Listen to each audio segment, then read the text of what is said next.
Let's get the likes up, guys. Let's go. Let's go. Let's get the likes up. Let's go. Get the likes up.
Let's go. Let's go. Let's go. Get the likes up. How many likes we got? How many likes we got? We have 50 people. I'm going 50 for 50. Let's go.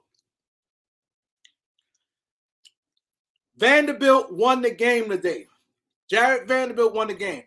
I don't want to hear nobody else name. Jared Vanderbilt won the game. Wasn't for Vanderbilt, Lakers get blown out. Correct. Reg Dog said Vanderbilt built different. Thank you. I don't hear nobody else name today. I don't hear nobody else name today. Vanderbilt won that game, man. Vanderbilt won that game. His plays in the third quarter won the game. Exactly. You already know my boy Knowledge. I'm going to do the roll call. Reg Dog said Vanderbilt built different. Thanks already at the super chat from Reg Dog. West Coast in the building. Inglewood. Let's go. We got Gregory Brown, Jay Riddick, Chief. See you later. Steve Holler. 86.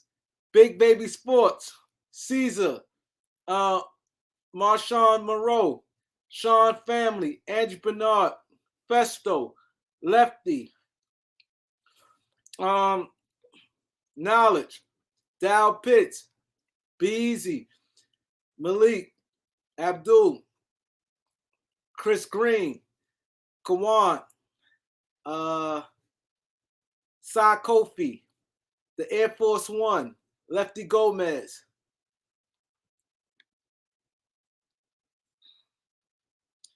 Angie Bernard. Raw Blog News. Johnny Rara. Q Tweezy. The Realist.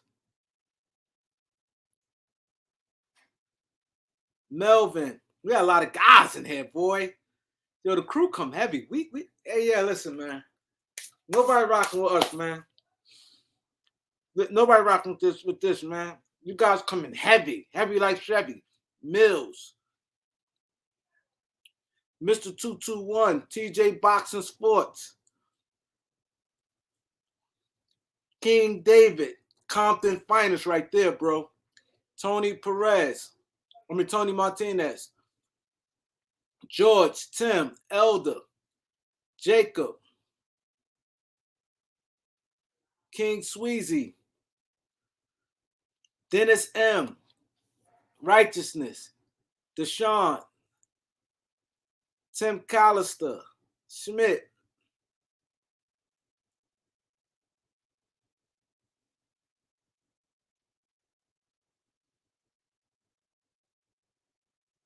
Martin,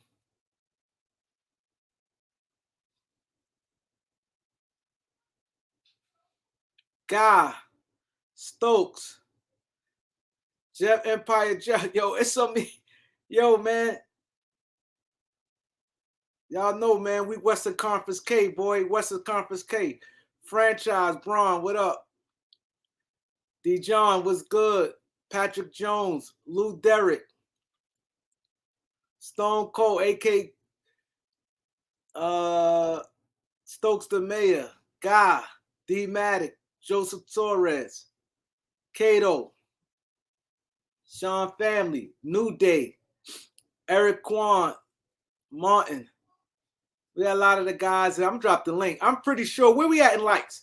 Dow Pitch, where we at in likes, Dow? Craig Dude, what's good? Where we at in likes, man? Lakers is Tony Lee, Sammy the Man. Lakers is Western Conference K, man. We got over 100 people in 6 minutes in, man. Let's go, J Lord. Let's go. Where we at in likes so I could drop that like? Let me drop the I'm pretty sure we got 100 likes. Do we got 100 likes? Hey, my boy, 77. All right, that's doable. That's doable. Dropping the link right now. Vanderbilt won the game for the Lakers. Lakers don't win without Vanderbilt. About that third quarter, Lakers lose.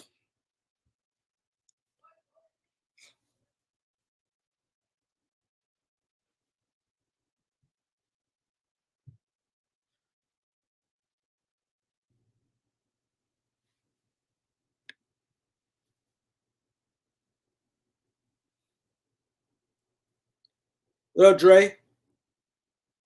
Salute, Kareem. Salute, man. How you doing today? Chilling. Yeah, man. Vanderbilt got to get the game ball, man. His energy and his tenacity, man, it changed the game. It's like it's clear the work he did. What up, King Tweezy?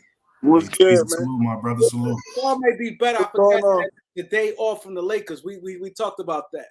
The day Lakers don't have a game, we do the interview.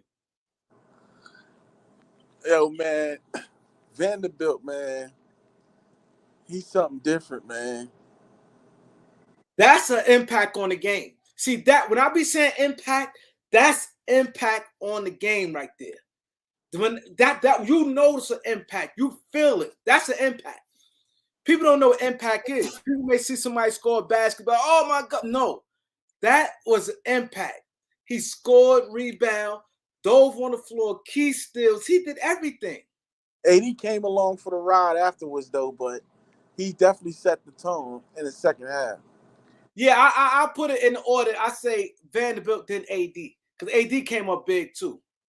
Yeah, he did. He definitely did. AD showed up. Play at the plate. AD was blocking shots, key rebounds, keeping the ball alive. AD definitely. I say AD and Vanderbilt. AD and Vanderbilt, but I just gotta give it to Vanderbilt. Yeah, he jump started. Strictly, you got to flash your face, bro. Brett Williams, you got to flash your face. I don't care, man. All right. Yo, but listen, man. Vanderbilt, man, damn. Like I never saw nobody affect like a one-man. He was a one-man army. That third quarter, that stretch, he was a one-man army. Yeah, it changed. That's when see people don't understand me. People may say somebody may hit one shot. Oh, no, that's an impact. That's a difference maker right there. Mm-hmm. Then the shooter was good too. Now we can't. He ran the team today. I say he really. I like the way Austin Reeves played though. Austin, man, he brung it. Austin Reeves was playing good too. I mean, once he starts taking charges, and he's playing on both sides of the floor. Like I told my son, I told him at halftime. I said, "You see how the Lakers are playing?" I said, "They're still going to win the game." And I told him that before half. The second half. Coming in and was closing down, beginning of third quarter. Vando, his defense, and he's long, and the way he played, Don, Luka, he was playing him, close to body, hand straight up, playing him the way you're supposed to play defense. And the Lakers were messing that for a long time. That first team that they had for the first half of the season, and one of the analysts made a point that the Lakers didn't have, the players that they traded. None of the players were actually scoring the ball. They just would look at LeBron and AD, and they just didn't have that team. But this team, I saw a little you know, I don't know if you agree with me, Kareem, but you know, Vando reminds me of Tayshaun Prince, or not Tayshaun Prince, but what's his name that plays for Detroit? When they had Rip Hamilton. Tayshaun Prince. Yeah. He's long and he's all over the floor. And I just saw that in the Bad Boys. I saw a little, you know, I just saw that when I was, you know, looking at Austin Reeves taking charges. Like that one actually was a charge on Green when Green elbowed him and pushed off, and they didn't get that call, but that actually was a charge. You don't usually see Luka trying to switch off niggas in the fourth quarter because usually anybody against him is usually a mismatch. He was trying to switch off of Yes, he Vanderbilt. was. Yeah, he was trying to get away from. He wanted that. To He get said Schroeder. vandalism vandalized the Mavericks flow, offensive flow. Hey, that's a fact, Nick T. Now, did you Nick see that T. block Ron did Nick on T, Kyrie? thanks for the Nick T, thanks for the super chat, bro. Appreciate it. But yo, Vanderbilt, the team tucked their tail, man. I can't see how anybody come here don't talk anything other than Vanderbilt, man. Cause yeah, AD came alive at the end. Yeah, Bron did some things, but Vanderbilt, what he did, he changed everything. It was the others. Yeah. He changed everything. And you He set know, the team Green, they ring. didn't even have D-Lo. That's the impact on the game. When They you didn't see have- this is what I be saying. People want me to pump up people. When you say impact on the game, that's impact on the game. AD, I ain't gonna lie, AD had an impact on the game. I'm not gonna son AD. AD definitely had an impact on the game because he played both ends and he had key blocks and he impact. I say two guys had impact on the game is AD and Vanderbilt, and everybody else just went along and played their role. But those two guys had a major impact on the game. I mean, I think Austin Reeves did too. How? See, this is what I get frustrated at. It's like a lot of you guys just be quick to jump. Nah, because it's tell me what impact he had on the game. His offensive fouls that he got. What offensive foul? On Dallas. What offensive foul? What offensive foul did he got that made an impact on the game? See, this 2 of them that he got. Huh? There was about 2 of them that he got, and then you know the fact that he's able to. No, he didn't. What impact? See, this is. See, and it seems like I get people say, "Man, see, hold on. See, y'all don't know impact. See, it's like people always want this. Impact. And he could do one thing, and it's like, oh my god, this is the part I get mad at, right? This is the part I get mad at. He played well. He was okay, but don't sit there. If I'm talking about AD and Vanderbilt, those guys had impact on the game. The rest of the guys played alone. How can you put him in that category? If you want to put chain of command, Bron had way more impact than Austin Reeves. Dennis Schroeder had way more impact in today's game than Austin Reeves. So you may tell me Austin Reeves had more of an impact. I'm talking to you, Brent. What I'm saying, hold on, Brent. Brent. Did Austin Reeves has more impact than LeBron James? Are you asking me a question now? I'm asking you, did Austin Reeves have more of an impact on today's game than LeBron James? Hey, Kareem, I wasn't saying that he had more impact than Van. All right, okay.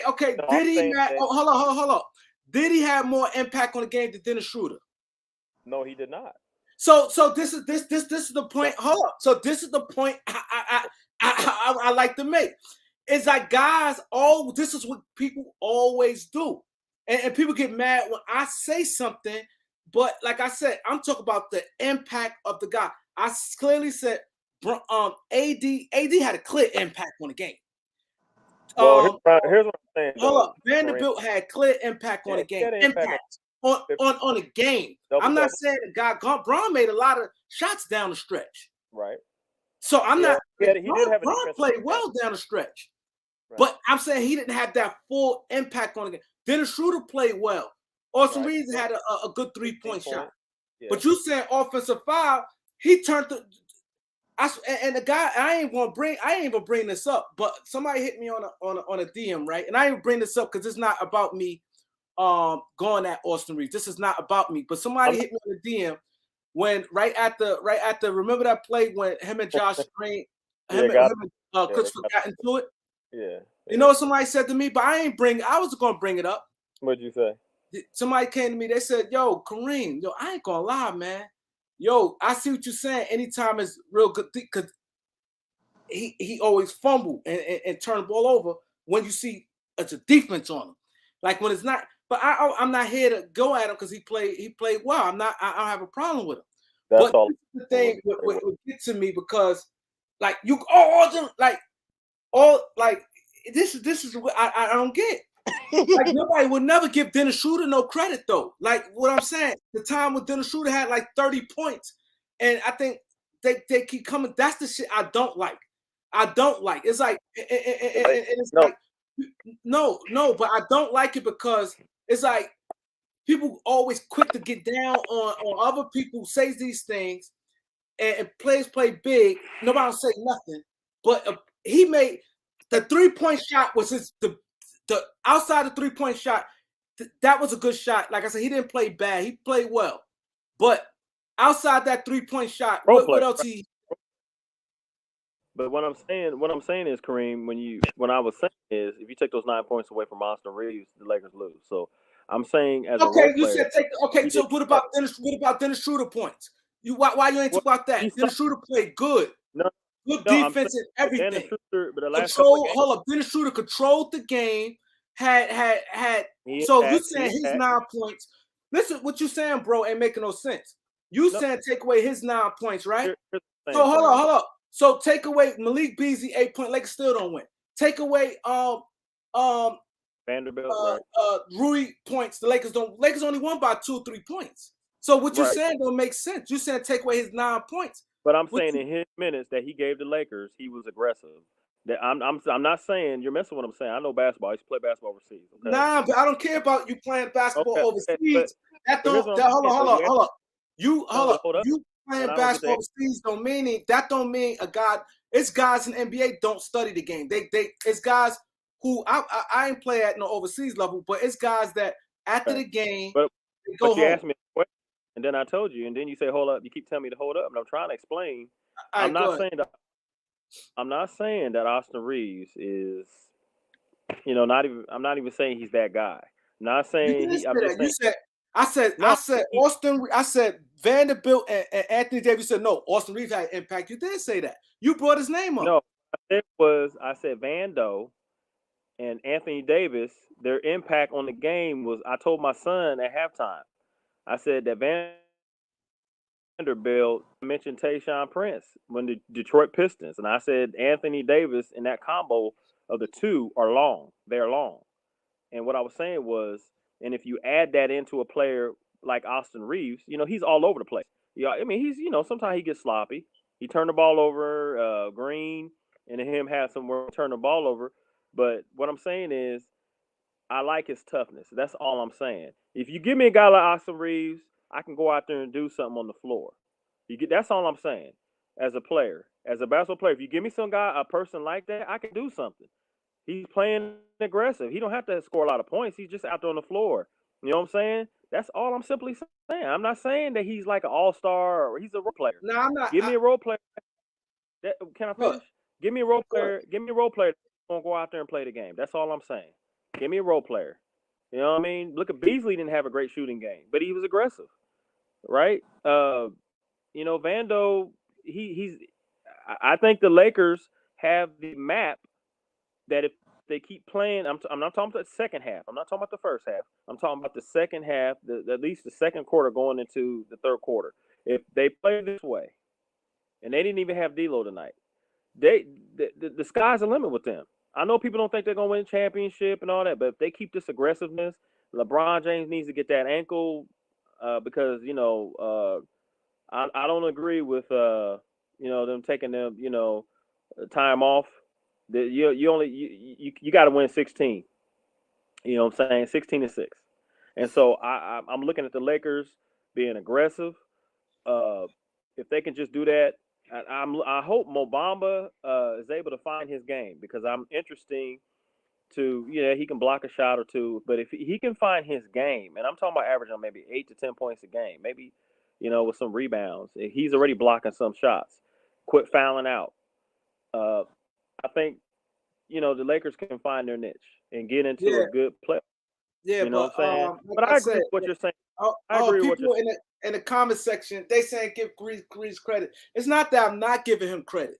I came on here. What you're saying? Well, I ain't talking to people in the comment section because they saying Kareem give him credit. That I clearly was clear with my analysis. I said Vanderbilt clearly won a game for the Lakers. I never saw a guy, I can say never, but that guy, if he impact a game, he was major, he was big, right?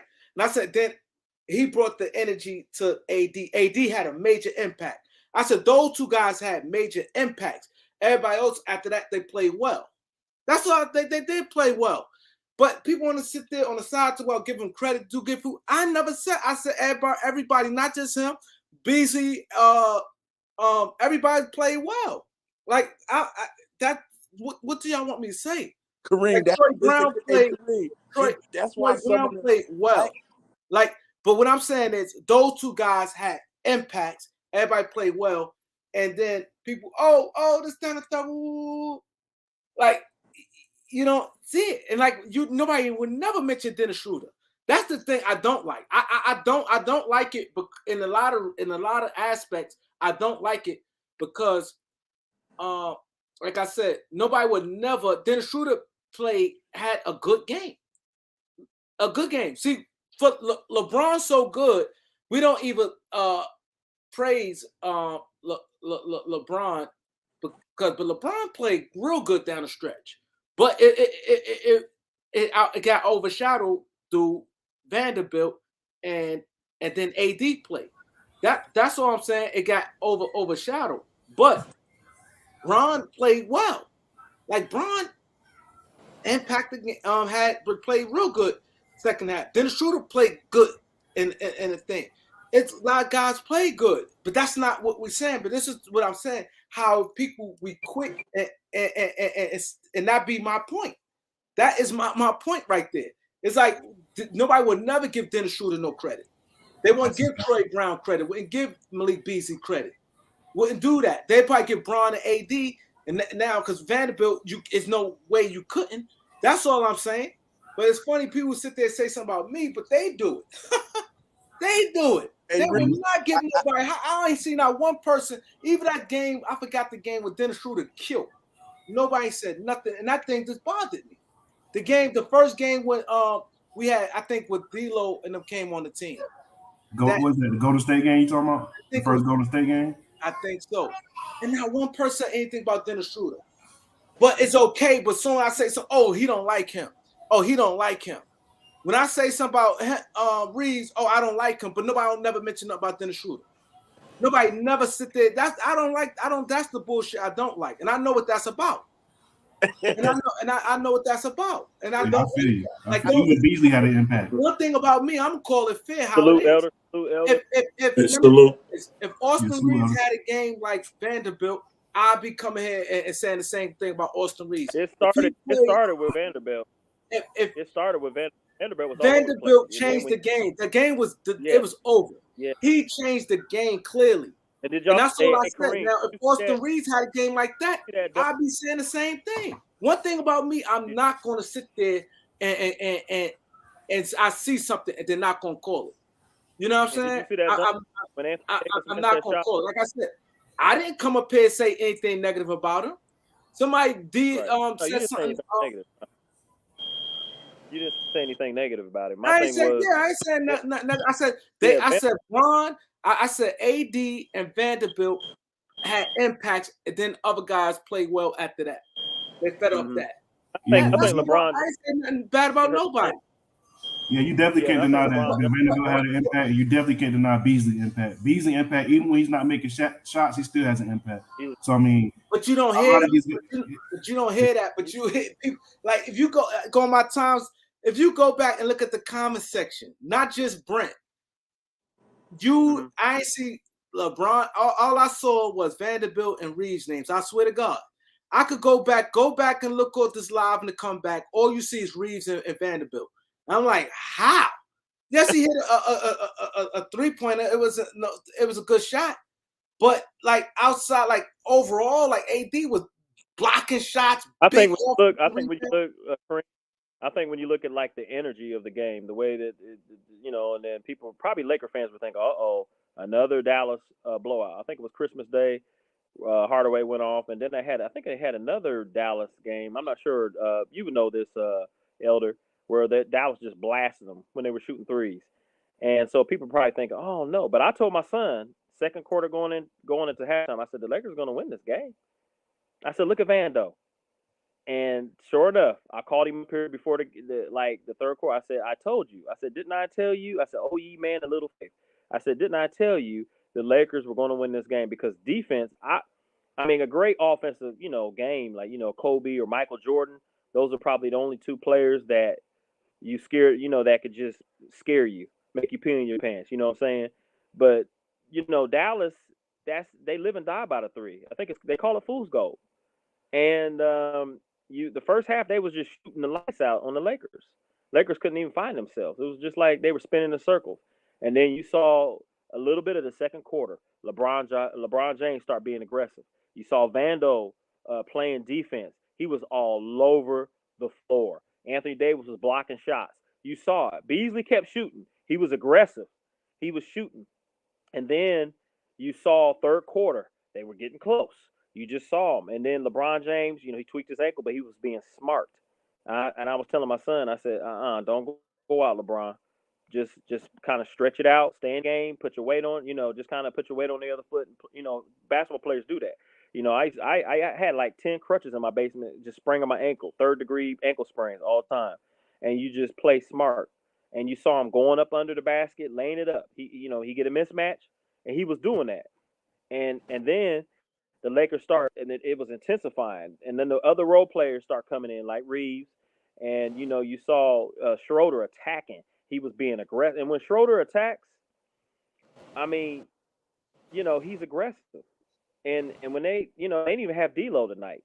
And I just think that when they play like this, I think Ticket said it on his show, and you were talking about too, Kareem, that the Lakers, I think you came on a couple of days ago, and you were talking about the Lakers need to play with that grit, that aggressiveness. They got to play with that grit. They had to play with that grit. It's no other way. Down the stretch, they all these games under 500. Right. There's no other way but to play the way they played. Came back the second half. They got to play like that. There's no other way. You're not going to win. There's no other way, and that's what I said from the gate. That's the way they're going. All that prettiness and that. I said it from the gate. They got to win like that. They gotta play like that. Yeah. When I know this game, I put myself against anybody, knowing this game. One thing about me, I don't owe none of these guys. I ain't in bed with none of these. I don't do favoritism. I don't cap for a person because I know them or anything like that. I'm calling it how it is, no matter who it is. I don't do that. Oh, I like him, so I'm gonna give him a pass, or I'm gonna overrate him. I don't do that. So my analysis is going to be straight up what it is, and I call it what it is. I play game. I know an impact. What Vanderbilt did was an impact. It took the impact. He gave. And I think Kareem, he also played for ankle. His ankle hurt. Yeah, he hurt exactly. And he took the life out of Dallas. He did both. That's an impact.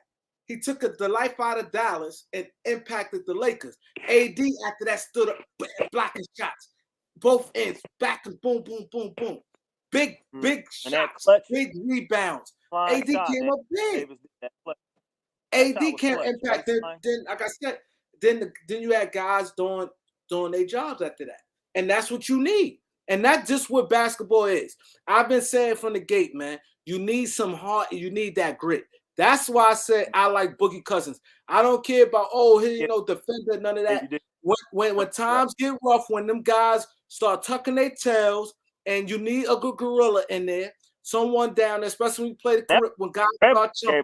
You're going to need some guys going to step up big and put some heart in these guys. You need that. It's no time to be pretty and all that. It's nothing but grit time right now. You're too far down the standings, and that's just what it is. The coach needs to sit there and coach smart and coach with some toughness and hold everybody accountable. When somebody playing soft, you got to call them out on it.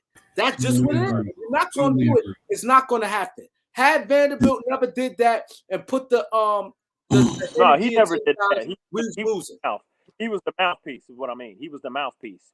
Like when they were going against Boston and they almost he wasn't no mouthpiece. He led by example. By example, he led with his actions. He definitely led with his actions. Ooh. Yeah, all I can say, man, this is a great team win. My bad, Elder. Go ahead. My bad. I was going to say. How do you feel about him, Elder? How do you feel about the game is? Hey, it's 2 down, 21 to go. That's how I feel. 2 down, 21 to go. I got you. Be professional. That's 2 epic comebacks the Lakers have had this year. 25 points, 27 points. 27 points never happened ever before in the NBA. First time it ever happened. So Lakers just got to keep being professional. As you can see, they banged up. I saw a lot of twisted ankles today. A lot of them. So they're gonna have to get the treatment. They don't need to practice none right now. Move on to the next city. Memphis, here we come. I don't think they tucked their tail either. I just think in the first half they were missing a lot of shots, man, too. Yeah, they were. They were giving up a lot of shots too. They made some. Dallas made some tough ones, but they gave some wide open ones too. I don't like the Lakers' 3-point defense in the first half. Second half was totally different. Totally different. The defense is what wins games for us, y'all. That defense clamped down in that second quarter. Third quarter clamped down even more. In the fourth quarter clamped down even more. And this is that's what we do, Elder. Championship. Just imagine if Mo, you look at Milwaukee, if he could come in and play elite defense. See, I mentioned him too. I mentioned Mo Bamba. If he ever finds his game, with the Lakers, and like I was mentioning in Milwaukee, when Milwaukee won the championship, they had Giannis. They blocked shots. Lopez. They were, they had defense. And if the Lakers can, I don't know if it's too late in the season. I don't know, but if the Lakers can get that defensive niche to where, that they can find that defensive niche that they, like tonight, and make it a thing. I mean, sky's the limit. I know people say you talking about championship, no, because they got look. We beat early in the year. We beat Boston. We beat Milwaukee. We beat Memphis when we had those other players before we traded and got these players. So, and we did that and I understand it's a regular season game, but when you got LeBron and AD, and you throw in a lot of role players, you put D'Lo and you add him, and then Schroeder, and and then Vando. And we got some shooting now with Beasley. And so we got players. I mean, Hachimura didn't even have a good game, And so we got the bench now. We got a bench, and we can do some things. But they got to, like you said, Kareem, they got to have that mentality. I hate to say that Mamba mentality, but that's what they got to have. They got to have that Mamba mentality, that jugular. They got to have that jugular mentality. Exactly, because I like what LeBron James did too. LeBron James is taking that thing in that basket. He was posting up. He was aggressive going to the basket. We cannot ignore what LeBron James did. LeBron James, he kept the Lakers afloat. He kept them afloat. You know what I mean? He played his part. He didn't have the impact like that, but he kept them afloat, and he aggressive doing with them up and unders. And LeBron James played well. It's not like a normal big game for LeBron James, but if you just look at the last down the stretch when after he saw AD and them playing, LeBron played well. Yeah, I think LeBron's getting more comfortable with playing less with the ball in his hand. He did a lot of that again today as far as playing off ball. So I mean, I think he did on that role. He on the bench. He was on the bench, and I saw a lot of AD and Dennis Schroeder, Beasley, and Vando and AD. I saw them out there. He was getting a lot of rest. How many minutes did he play? I'm not sure how many minutes he played today, but I don't think he was winded. He was able to get some rest. Look what SM, shout out to SM. He said Braun took advantage of his mismatch, and that's exactly what you got to do. And that's what I like. See, if that's what I like. He took advantage of his mismatch. He came in and he was aggressive. You know what I mean? And that's just what it's going to take. Ain't no nothing else. It's grit time. It's grit time. You got to grind and grind out wins. Because they can't lose any 37 minutes. They can't lose any more games. I mean, like I said earlier, if you go to the social media, a lot of people were saying, "Oh, Lakers are gonna get blown out." And I just told my son earlier, like I said again, I said defense wins games. And you saw Vando when AD messed that layup. Vando came in from nowhere. He just dunked it in. He was all over the floor. He made Luka miss that baseline jumper. He with his hand straight up. Luka's a lot of people don't know Vanderbilt's like almost 6'9", 6'10". He's long. He's not that tall. Well, that's what they measure him. They say he's not no 6. You can see clear as day. He's not that tall. No 6'10". But he was standing next to Anthony Davis. He looks like he Anthony Davis clearly taller than him. Well, they were standing next to. Say it again. Oh, Jake Paul had a fight today? Yeah, he lost. Who Jake Paul fought? He lost to Fury little brother. Tyson Fury little brother. Who? Tyson Fury, bro? Yeah. Oh, wow. I didn't even know he had a fight. He fought it today? It was today? Yeah, it was today. Wow. It was going on while the Lakers game was going on. It's one of them exhibit or real boxing match. An exhibition. One of the exhibitions. Wow. I didn't know he had a fight today. Yeah, so honestly though, Reem, man, like I really like Beasley, bro. Like a lot of people are up and down on Beasley because they say that he's inconsistent, which is true. He is inconsistent, but he still has an impact on the game because they still have to guard him even when he's missing shots. So I love his impact that he has on the team. They keep the force. Yeah, but when they talk about Malik Beasley being inconsistent, shooters shoot. They do what they're going to do. I mean, it was nice. Reggie Miller didn't have a huge, 25, 30 something game, but he kept shooting. He might. But most of the guys like that gonna be inconsistent. Right. Yeah, Devin Booker, I think Devin Booker his impact is more than just shooting though, because he's one of them Steph Curry, like you said, Reggie Miller type players where he move without the ball. That's what also helps out too, and that's what a lot of people don't really realize. Moves without the ball, right? And not only that, did you see what else he had to his game?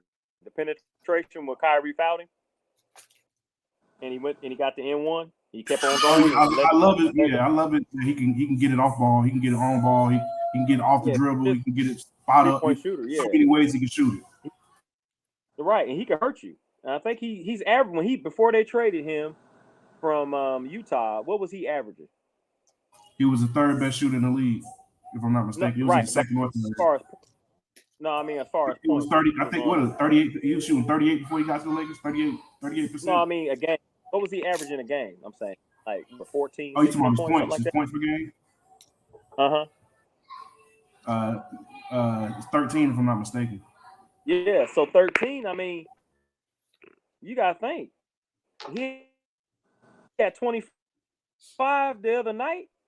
He could easily average. I mean, he could easily get you like 20, 25 points if he gets hot. And you saw that with Hardaway, but they D'd him up. They just D'd him up, got him off that line. And the Lakers, I mean, if I'm Darvin Ham, I'm telling them the next game we're gonna rest up, and then the next game I'm telling them we're gonna have a practice. Hopefully they practice after they rest, and then they, if I'm Darvin Ham, I'm the 2 quarters that I'm gonna play over and over is the 3rd quarter and the 4th quarter. And I'm gonna tell them I want y'all to have this dog man, like Kareem said, dog mentality. I'm telling Vando, I'm telling Reeves, I'm telling Anthony Davis, Rudy Hachimura, sometimes he play defense, he tries, but that's not his specialty. I'm telling those guys to go out there, and even Troy Brown, he tries to play defense. Sometimes he do stupid stuff too, but he brings shooting. But I'm telling those guys, the others, I'm telling them to go out, and we got to play this dog mentality from now until the end of the season to put us in a position to, if we can avoid it. I think they got the 4th or 5th easiest schedule or something like that. 5th. And we can't lose no more games. We can't get down because we playing a team. We can't get down like that. I done seen them on Christmas Day when they had the lead, and we had the other players. And Dallas and LeBron James was scoring, and you saw Dallas get hot. You saw Hardaway shoot threes. You saw who's the tall player they got from the Rockets? What's his name?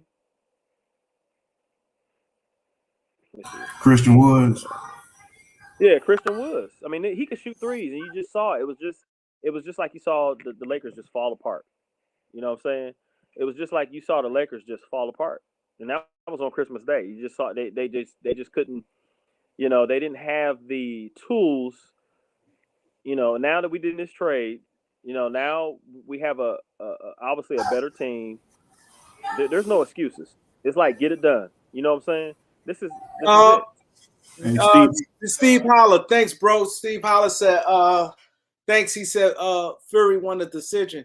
I ain't even see the fight. I normally watching the fights, man. I ain't even see it, man. Oh, I didn't even know it was a sanction fight. Huh? I said I ain't even realize it was a sanction fight. I didn't even know they had a fight today, because I normally enjoy watching them fight. But let me tell you this about the Laker team, man. To me, I really like the Laker team. The Laker, two things what the Lakers got to do. One, they got to get another center. Because even AD fell a couple times. I was scared. You saw his leg go back. We just can't chance it.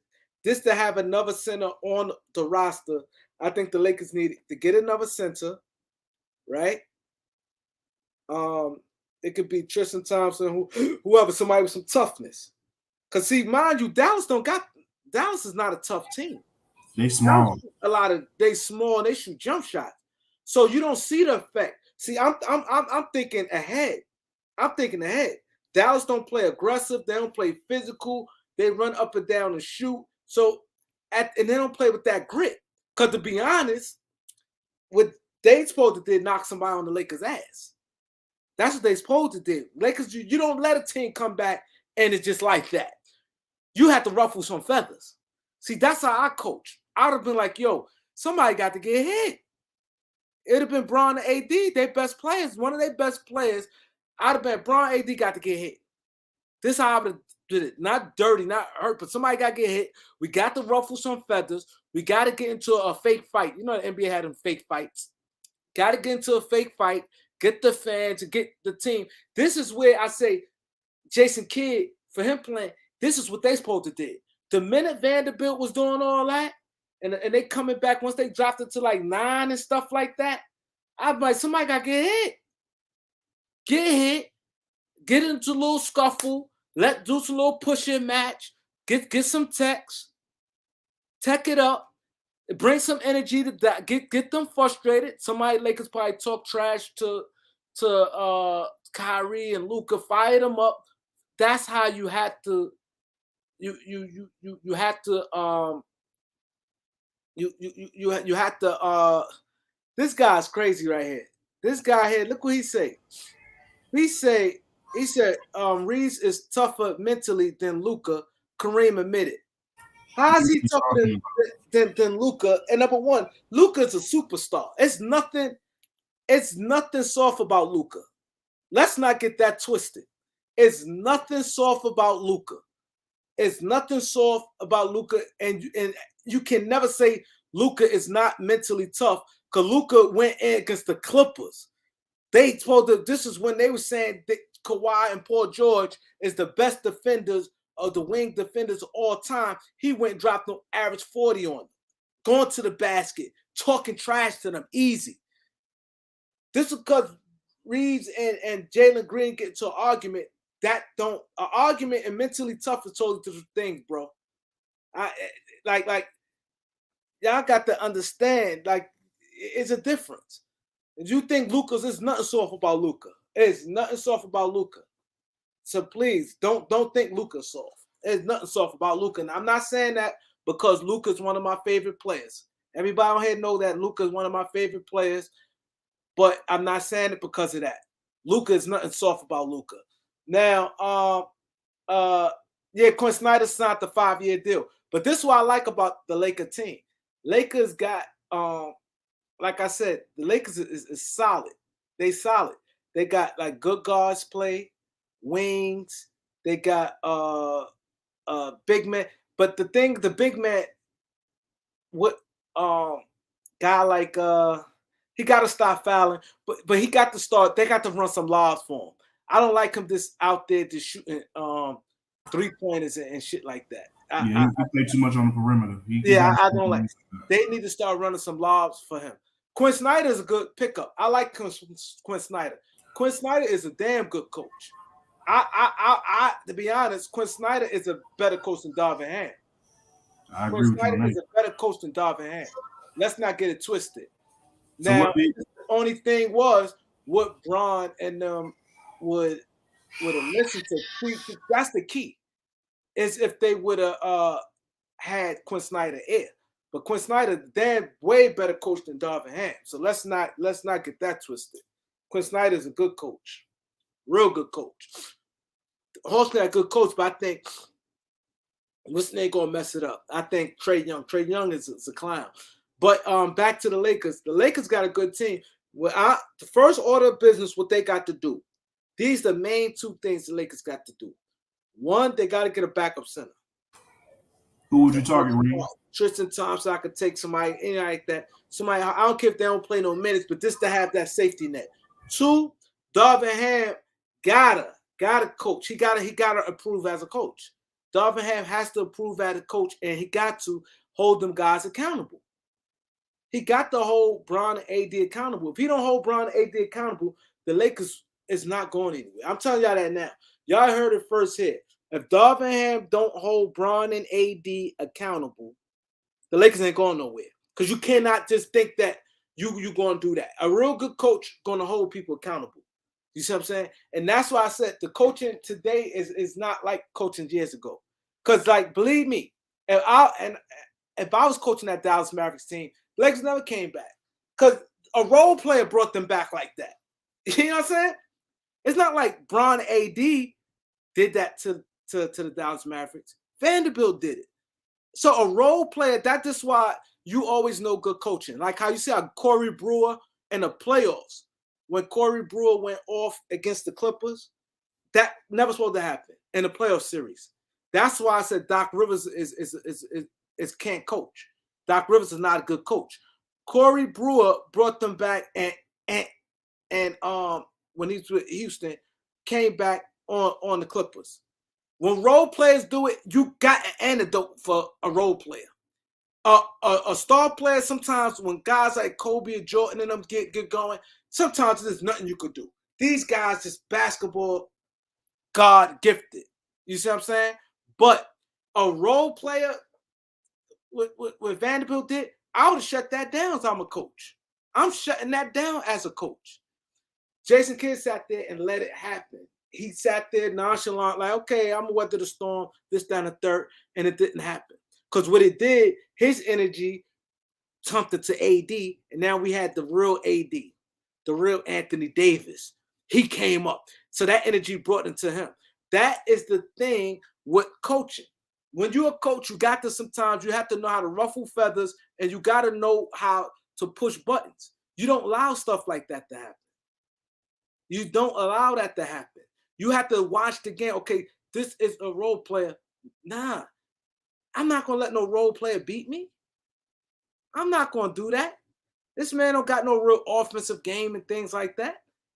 He 212 pounds. No.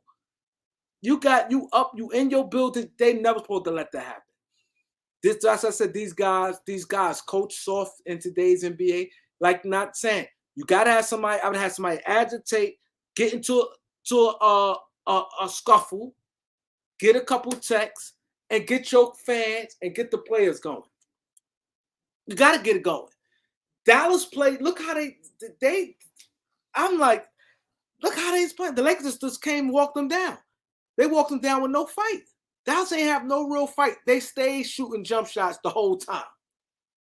Luka was going in here and there, and then Powell was like crashing the boards. Kyrie just going and missing. But all them dudes just do jumper, threes. That's just why I said the Lakers. This is why I like the Laker team. Because if you look at the Laker team, what I like about the Lakers, and this is why I don't like, and I've always been telling people like, oh, Kareem, Lakers need 3-point shooters. You need three. I don't like 3-point shooters because to me, 3-point shot is a low percentage shot. Give me guys who can play. Give me guys who can knock down a three, but he can go to that basket. He can hit a mid-range. Give me those guys any day before the 3-point snipers. Because the 3-point snipers, when they not hitting, it's over when they not hitting. But when you got guys, this is why I like the Laker team.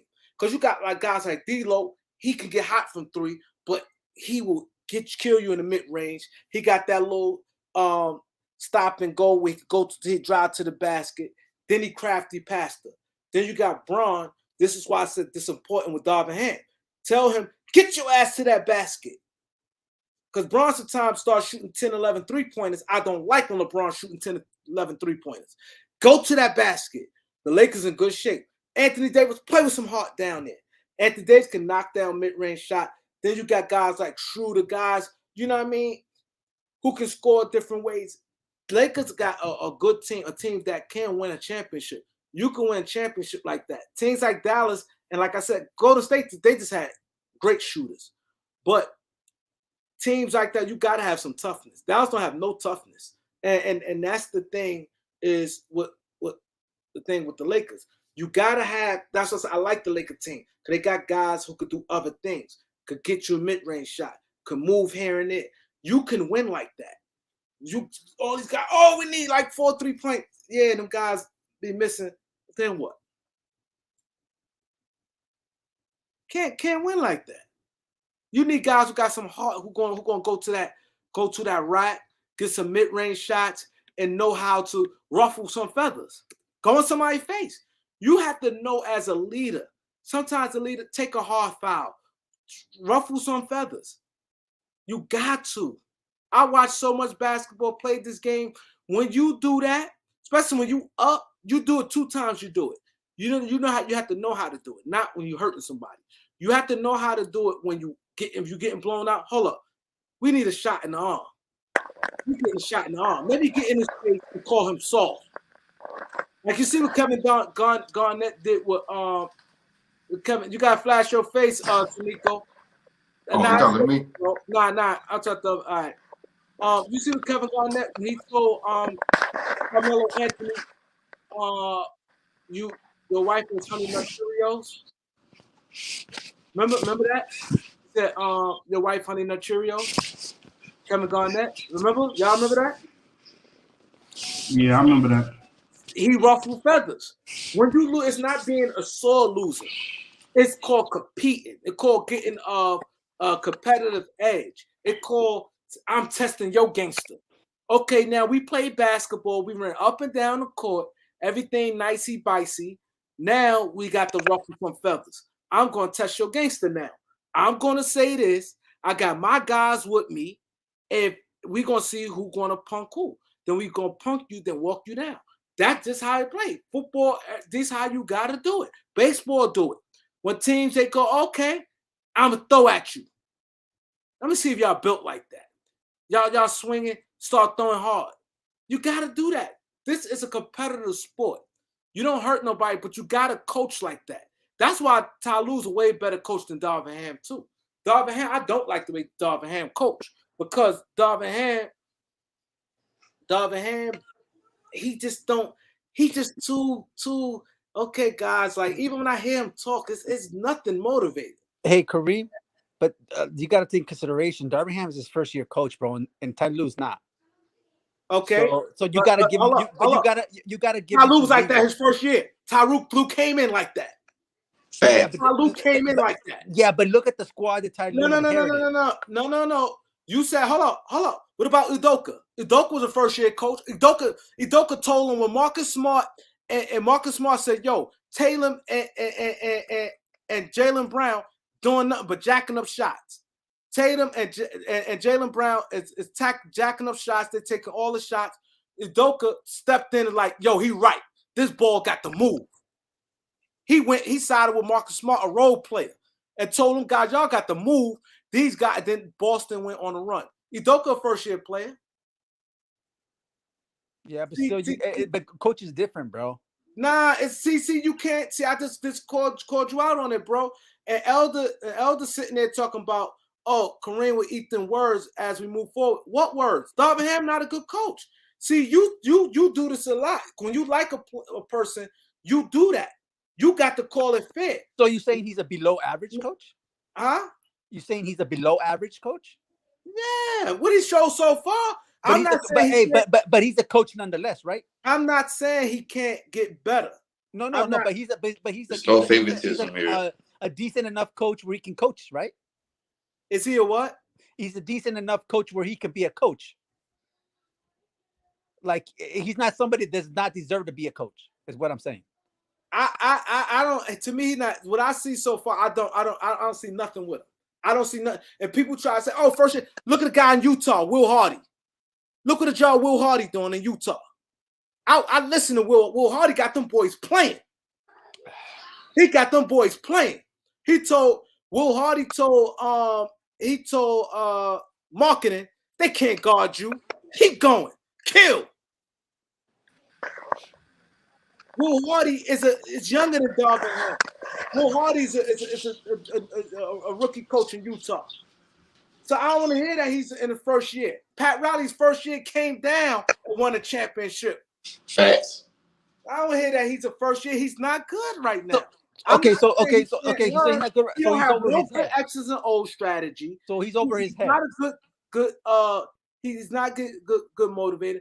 His substitution is horrible. He's just not a good coach. The thing is, he's positive and he say things like I did like when he told Malik Beasley this. I did like this, but he's a positive coach. He told Malik Beasley said, "My bad, coach." When Malik Beasley missed a 3, this is the other game. He said, "Come on, Malik, what's good?" He said, "Come on, man, keep shooting that thing. That's what you're here for. Keep shooting that thing." He do that good. I'm not saying he's a 0. He can get better. He can, but you gotta have. He's not no motivator. Elder, stop it. Stop it. He's not no motivator. How's he a motivator? You want him to be what are your expectations on this cat? That's what I'm saying, Elder. Elder's capping right now. No, yeah, but what are your expectations on this cat? I'm not saying it's expectation, but don't sit there, Elder sitting there capping to go, he's a motivator. How? I think it's just favoritism. Darvin Ham, a communicator. Communicator and motivator is two different. How they came back today because of Vanderbilt. You ain't watched the game, Elder. He said how they came back because of Vanderbilt. He's a one-man army. Exactly. We were down by 27. Yeah, he brought them back. He's a one-man army. He ain't slapped Anthony Davis and Braun on their chest and made them come back. He's a one-man army. That's how they came back. It was Vanderbilt. Elder, let me tell you this. Elder like Darvin Ham. So he gonna see when you like somebody. See, this is the difference between Kareem and everybody else. See, Kareem got to call it how I see it. Elder and a lot of guys call things when they got a soft spot for somebody. And so they got to kind of want to see good. I'm not saying he's a bad. Okay, put it this way. I'm gonna say Darvin Ham. How y'all want to ask me? Is Darvin Ham a what coach? Decent enough coach. Yeah, he's a decent coach. He's an all right coach. I think we'll help him. I'm gonna tell you what help Darvin Ham. I'm gonna be totally honest with Darvin Ham. We'll help him. He got 2 great players in LeBron and AD. He got that to work with, and they talent just sometimes override. He's not holding nobody accountable. I don't see no smart strategic thing he did. He get out coached all the time. So like I said, he learned it on I and Elder said, oh, Marcus words going forward. If they win and he get better, I'm not one thing about me, I'm not ignorant. If he's approved, I'm for him. I'm gonna say I'm with him. If he approved, I'm gonna say he got better. He did his thing. See, I'm not gonna get stuck and just gonna keep bashing on him if he's doing a good job. I'm just saying he just not right now. He's all right. I just need him. He just need to improve. He need to hold these guys accountable, man. That's just the bottom line. He holds these guys accountable. That's just what it is. So back, You sound crazy. He said, look what he said. He said, you sound stupid saying a man is a good communicator and not a motivator. That is totally communicator and motivator is two different things. Totally two different things. here's a question for you, Kareem. What if he motivates communicator? Hold on. Let me tell you the communicator, right? Right. You got a one of these kids, right? A misfortune kid, right? He's a bad kid, right? So I go to him and be like, I can relate to him in some way, right? And let's just say he said, all right, he just stopped doing bad stuff. Like he ain't really going hard, but he just stopped doing it. But he just doing bare minimum. A motivator is somebody now they striving to be the best. You getting up, and they go to a high life. Like you can have somebody, you communicate somebody and they can do bare minimum, right? And you can motivate somebody and they can strive and think they is King Kong and they can conquer the world. Like Kareem, is it possible he could be a motivator in practice? They don't practice. No. Is it wherever shoot around or whatever they have? Oh yeah, so we know that's not the truth. No. Is it possible?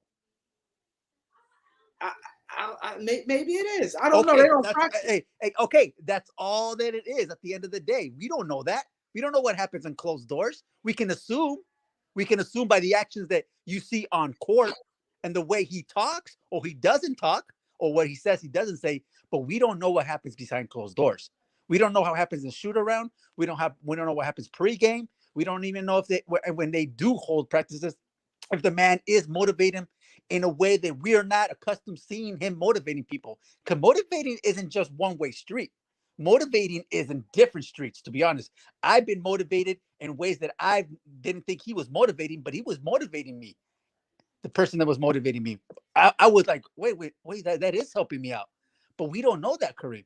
And I get what you're saying, bro. I totally get what you're saying. I know what the point that you're trying to, throw out there. But at the same time, you got to look what's going on, what could be going on. Hey, bro, I think you've been subscribed for a long time, I believe, right? Right. Now, remember, I'm going to tell you the difference, right? The difference is when I was doing this thing, I wasn't motivated. A lot of guys like Kareem, people just saying, Kareem, I like what you're doing, da-da-da-da. Tell me good things, Kareem, blah, blah, blah. But then I had some guys motivate me. Steve came and said, a lot of guys like, come on, man, boom, boom, boom. Then I turned to another level. You remember, I turned to another level. I always, people communicate. A lot of guys, Eric and a lot of guys was communicating, boom, boom, boom, you coming on, that. Then it hit to a motivation. Then I got motivated. I started coming on every day. I was coming on once, and you might not see me for a few weeks. It was communicated. It is motivated. It's a difference. You know what I'm saying? Sometimes it's a difference. Everybody know that. But the point is, I'm not here to bash on Darvin. See, I don't like this because I'm not here to. I said I'm with the Lakers. Yeah. I'm not here to bash on Darvin. I'm not here to. Let's get back to the Lakers. How they whoop some butt. Yeah, you're right. But the thing I'm saying is, I'm saying what the Lakers need to do. The Lakers. I'm saying because I'm seeing things that is important because Dallas. There's room for improvement. No doubt. We easy could sit there and be like, we came back with 20-something points, but. Imagine we was playing a gorilla. We was playing a gorilla. What's going to happen? We'd be singing a different tune. So this is the best part. It's a learning lesson. That's why I'm saying what I'm saying. I said two things the Lakers need. The Lakers need, just like I said, I'm not bashing on Darvin. I said the Lakers need to get a backup center who's a gorilla, and the Lakers need for Darvin to start holding guys accountable when we get to them gorillas. When we start playing them physical teams, we gonna need Darvin to slap Bron and AD in their chest and tell them, "Tuck you, get your tail and go out there and play." We gonna need him to get in some faces and ruffle some. Who's a physical team and that's gonna be in the playoffs that we're gonna face? The Clippers. Like no. You tell me one of the when you say, "Damn, that's a physical." It ain't gotta be physical, but more mentally tough. Oh, okay. Then there's a difference there. There's a difference. Memphis. Hold up. Memphis is physical, and they gonna compete toughness. Sacramento gonna battle you. They're gonna scrap. The Clippers gonna scrap. Phoenix Suns gonna scrap. Devin Booker and Chris Paul and Kevin Durant, them guys gonna scrap. So are we. I hope so. I'm not saying the Lakers not. I'm not saying the Lakers not gonna scrap. I'm saying that we need for him to be prepared to get on Darvin and AD. Bron and AD when the time comes. I haven't seen him do that yet. So that's my concern. I'm not here to knock Darvin, but Kareem's concern is when that moment comes, we're going to need him to be able to be a head buster. We're going to need him to be a head buster from 1 to 15. We don't need him to pick and choose. That's when the good coaches come out. That's all I'm saying. And I said we need a backup center. Darvin, I'm not saying he coached bad today. I ain't saying nothing. All I'm saying is I'm just being deal reality. No, yeah, for sure. We get it. And we need him to be a head buster. Yeah, but that backup center thing, it's out of the window right now. No, it's not out the window. We got another spot open. We just then who do you have in mind? It could be Tristan Thompson. It could be Derek Favors. It could be Boogie Cousins. We just need, like I said, I'm definitely you're pretty much looking for a goon. Somebody who because I haven't seen that with this team yet. I haven't seen that with this team yet. That's all I'm saying. If they showed me that, I wouldn't be saying that. I'll be quiet. And I haven't seen that, and I haven't seen Darvin hold them guys accountable yet. When things get rough, Dallas Mavericks showed me. Dallas Mavericks, we all know, is not a team that's they never supposed to lost it. They lost that game without a fight. Ain't nobody get hit or nothing. This, that, and the third. It was nothing. They didn't fight. They stayed shooting jump shots. So they showed me a team that they not built like that. They showed me that in your home court. You see what I'm saying? That's all I'm saying. Y'all got to understand. So what are the pros that you saw in this game that you liked then? Now that we know that what you didn't like and what we need. No, I ain't say I didn't like. I liked the game today. I'm saying, I think maybe I talk different. I don't know. But what I'm saying is, I'm not saying I didn't like today's game. What I'm saying is what I've been seeing all year. I haven't seen Darvin hold Bron and AD accountable, and I know that time going to come. That time going to come. And it's just like the time when you're in the streets, right? You're in the streets, and these guys, when that time comes, when they go to jail, you can't tuck your tail. It's no snitching. You got to be there. That time going to come. And that, when you're in the streets, going to jail, or maybe, have to get your gun and maybe have to go do what you have to do, with somebody may come rob you or something like that, automatically that time gonna come. When you're in the streets, it's time will come when you're gonna have to step up.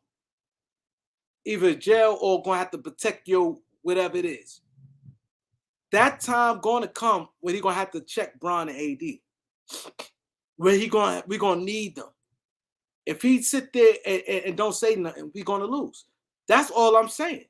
And I want to be prepared. I want to be fully prepared. So I'm saying if he can do that, and we get a backup center, because sometimes a player on your team can help you as being on some toughness too. Sometimes you need that. You see, Joel B said, "Yo, we need some toughness." He said we want PJ Tucker. They wanted toughness bad when they lost. They went out. They wanted toughness. Some teams need that because your star player might not be like that. You may need that guy. Don't you? I don't know if any of y'all ever been in a situation. You know, sometimes you be with somebody. You go out with some people. Let's say, for instance, y'all go out to a party. This for all you guys, because all you guys, this go for my boy Magnum, BSM, King Sweezy. He been out there, Dre, you, bro. Let's keep it real. When you go out to a club, you know, be all type of mixed different people. And you go with two other guys, and they like this good guys. They ain't built like that, but that's your people. They cool. Yeah. So you're just like, all right, I'm with them. But you know, like, damn. But it's a difference when you go and you got some gorillas with you and you step in that club. It's a difference. Right or wrong, let's just keep it all the way 100. It's a difference when you got certain people with you, not that you start in trouble, but when you walk up in that type of environment, you walk up in a club and it's different people from different places, and you got some guys who you know gonna hold it down. It's different than when you with some poodles, with some this nice guys who got button up shirt. It's a difference. That's all I'm saying. Big when difference. the time come when the toughness come, it's a difference. You got that player behind, like, yeah, like, you know what I'm saying? That feistiness, that get down grit. It's a difference. It's a difference when you got somebody going to fight with you. That's all I'm saying. That's all I'm saying. It's not hard. It's just not hard. It's just part of the basketball. You have to, when you building a team, you got to cover all ends. You got to cover all ends. You got to. You got to have good coaches that going to hold everybody accountable. You know what I'm saying? That going to go 1 through 15. That's when you get respect from the locker. You got to have guys who, you know, are going to have them on your back, who going to tell it how it is. Rondo stayed in LeBron and AD. Look what AD had his best year under Rondo. Rondo, like, get your ass down there. AD stand out Rondo, so get your ass down there. Tell him get down that post. You need that sometimes. So you know Rondo is about that. You see what I'm saying? He said true floor general. He's a true floor general. That's why. Exactly, bro. It just things that when you building a team, if you got 15 men on a team, you need a little bit of everything. You got a coach, he need to play his part. All I'm saying is I just want to be prepared. And my preparedness is you need another center. We just need another center anyway. Because you see, Bomba's a foul machine and Anthony Davis stay hurt. And these 21 games is crucial. Anthony Davis missed 3 games. It could be bye-bye for the Lakers. And you rely on Bamba in that middle, and he keep picking up fouls. So if you get another backup center, that's all I'm saying. And then a coach that's going to hold guys accountable. That's all I'm saying. I already know he's not going to be a good excellent coach right now, but the least he can do, hold people accountable right now. That's all I'm saying. I'm Team Darvin Ham. I told you guys, I said I'm Team LeBron, Team Darvin Ham, Team Austin Reeves, Team Lakers. I'm Team Lakers. But I'm just going to always call it how it is. I'm not going to be like some of these guys on here because they like certain people and going to protect them. I'm not going to do it. I'm not going to do it. Go ahead, y'all can talk. Yeah. Hey, Austin Reeves wanted all that smoke from that fool. He said, come here. Stop playing with me. Shit, man. Some people need to put some respect on Austin Reeves' name. That's all I'm saying. Yeah, he fought back. I like that. Yeah, man. Chip. I've never seen him so gay, so chippy. Like I said, I had no issue with that. Him and the dude went at it. I know. I was like, a rookie and a second-year plaar. Hey, man. I ain't mad. Green not no rookie. No, isn't that guy from the Mavs a rookie? Nah, they both second year. Oh, no snap. I thought he was a rookie. Anyways, even better. They just went at it. I love it, man. Yeah, I'm telling you, man. You got to have that fight in you. Like I said, Heck yeah. I like that. He turned. See, the thing was, and you know what's crazy? And this is the crazy part about it, right? Let me tell you this, right? Right when that play happened, someone hit me up and said, "Hey, yo, you right?" But I said, "I'm not gonna come on here and talk about it because I'm not gonna try. It's not my. I'm not out to say anything negative about Austin Reeves because I did like that he did stand up. But you know what the person said? They DM me said, "Kareem, you right. When defense come, he's different when defense is real defense is on him. This is right after the play. Somebody DM me and was saying when defense on him, because the guy played good defense on, he lost the ball. He is all the time. So people basically saying how I'm like, I don't see his handle. I call handle when guys can dribble under real intense. And it wasn't so much the pressure, Kareem, is what he said after he lost the ball. No, I'm not knocking that. The point I'm making is I was never gonna come on here and repeat what the guy said, because I was like, I know you didn't want to stir the pot. I get it. I didn't stir the pot because I like that Austin Reeves stood his ground. I love Austin Reeves, man. After Josh Green did that, he talked shit to him like, yeah. And then Austin Reeves stood his ground. I like that. So for sure, man. I like that too. I'm making is right after that play, someone said, Kareem, because the reason why people say this, because they know how I scout, and now they see things. They're like, oh, you're right. Because like Josh Green D'd him up. When he D'd him up, he couldn't really do nothing, and he lost the ball. And I saw that happen numerous times. So when I scout, I see how guys, when real defense, because NBA, a lot of times, there'll be no real defense on a lot of guys. So I when I scout, I say, okay, he did this in some real defense with guys that really pressing him. Like I saw in Victor Oladipo, he couldn't do nothing one time. And a few other times. But I'm not here, like I said. That's why I wouldn't say, oh, he got a handle. I say more he plays smart. Yeah, I mean, we all know Reeves is not a ball handler. Smart player. Yeah, we know Reeves is not a ball handler, but he's a smart defensive player. He's a smart player. He competes. Yep. And he will. He can get to the foul line really well. He creates that contact all the time. So people get mad when the thing is, I say these things, good things about him.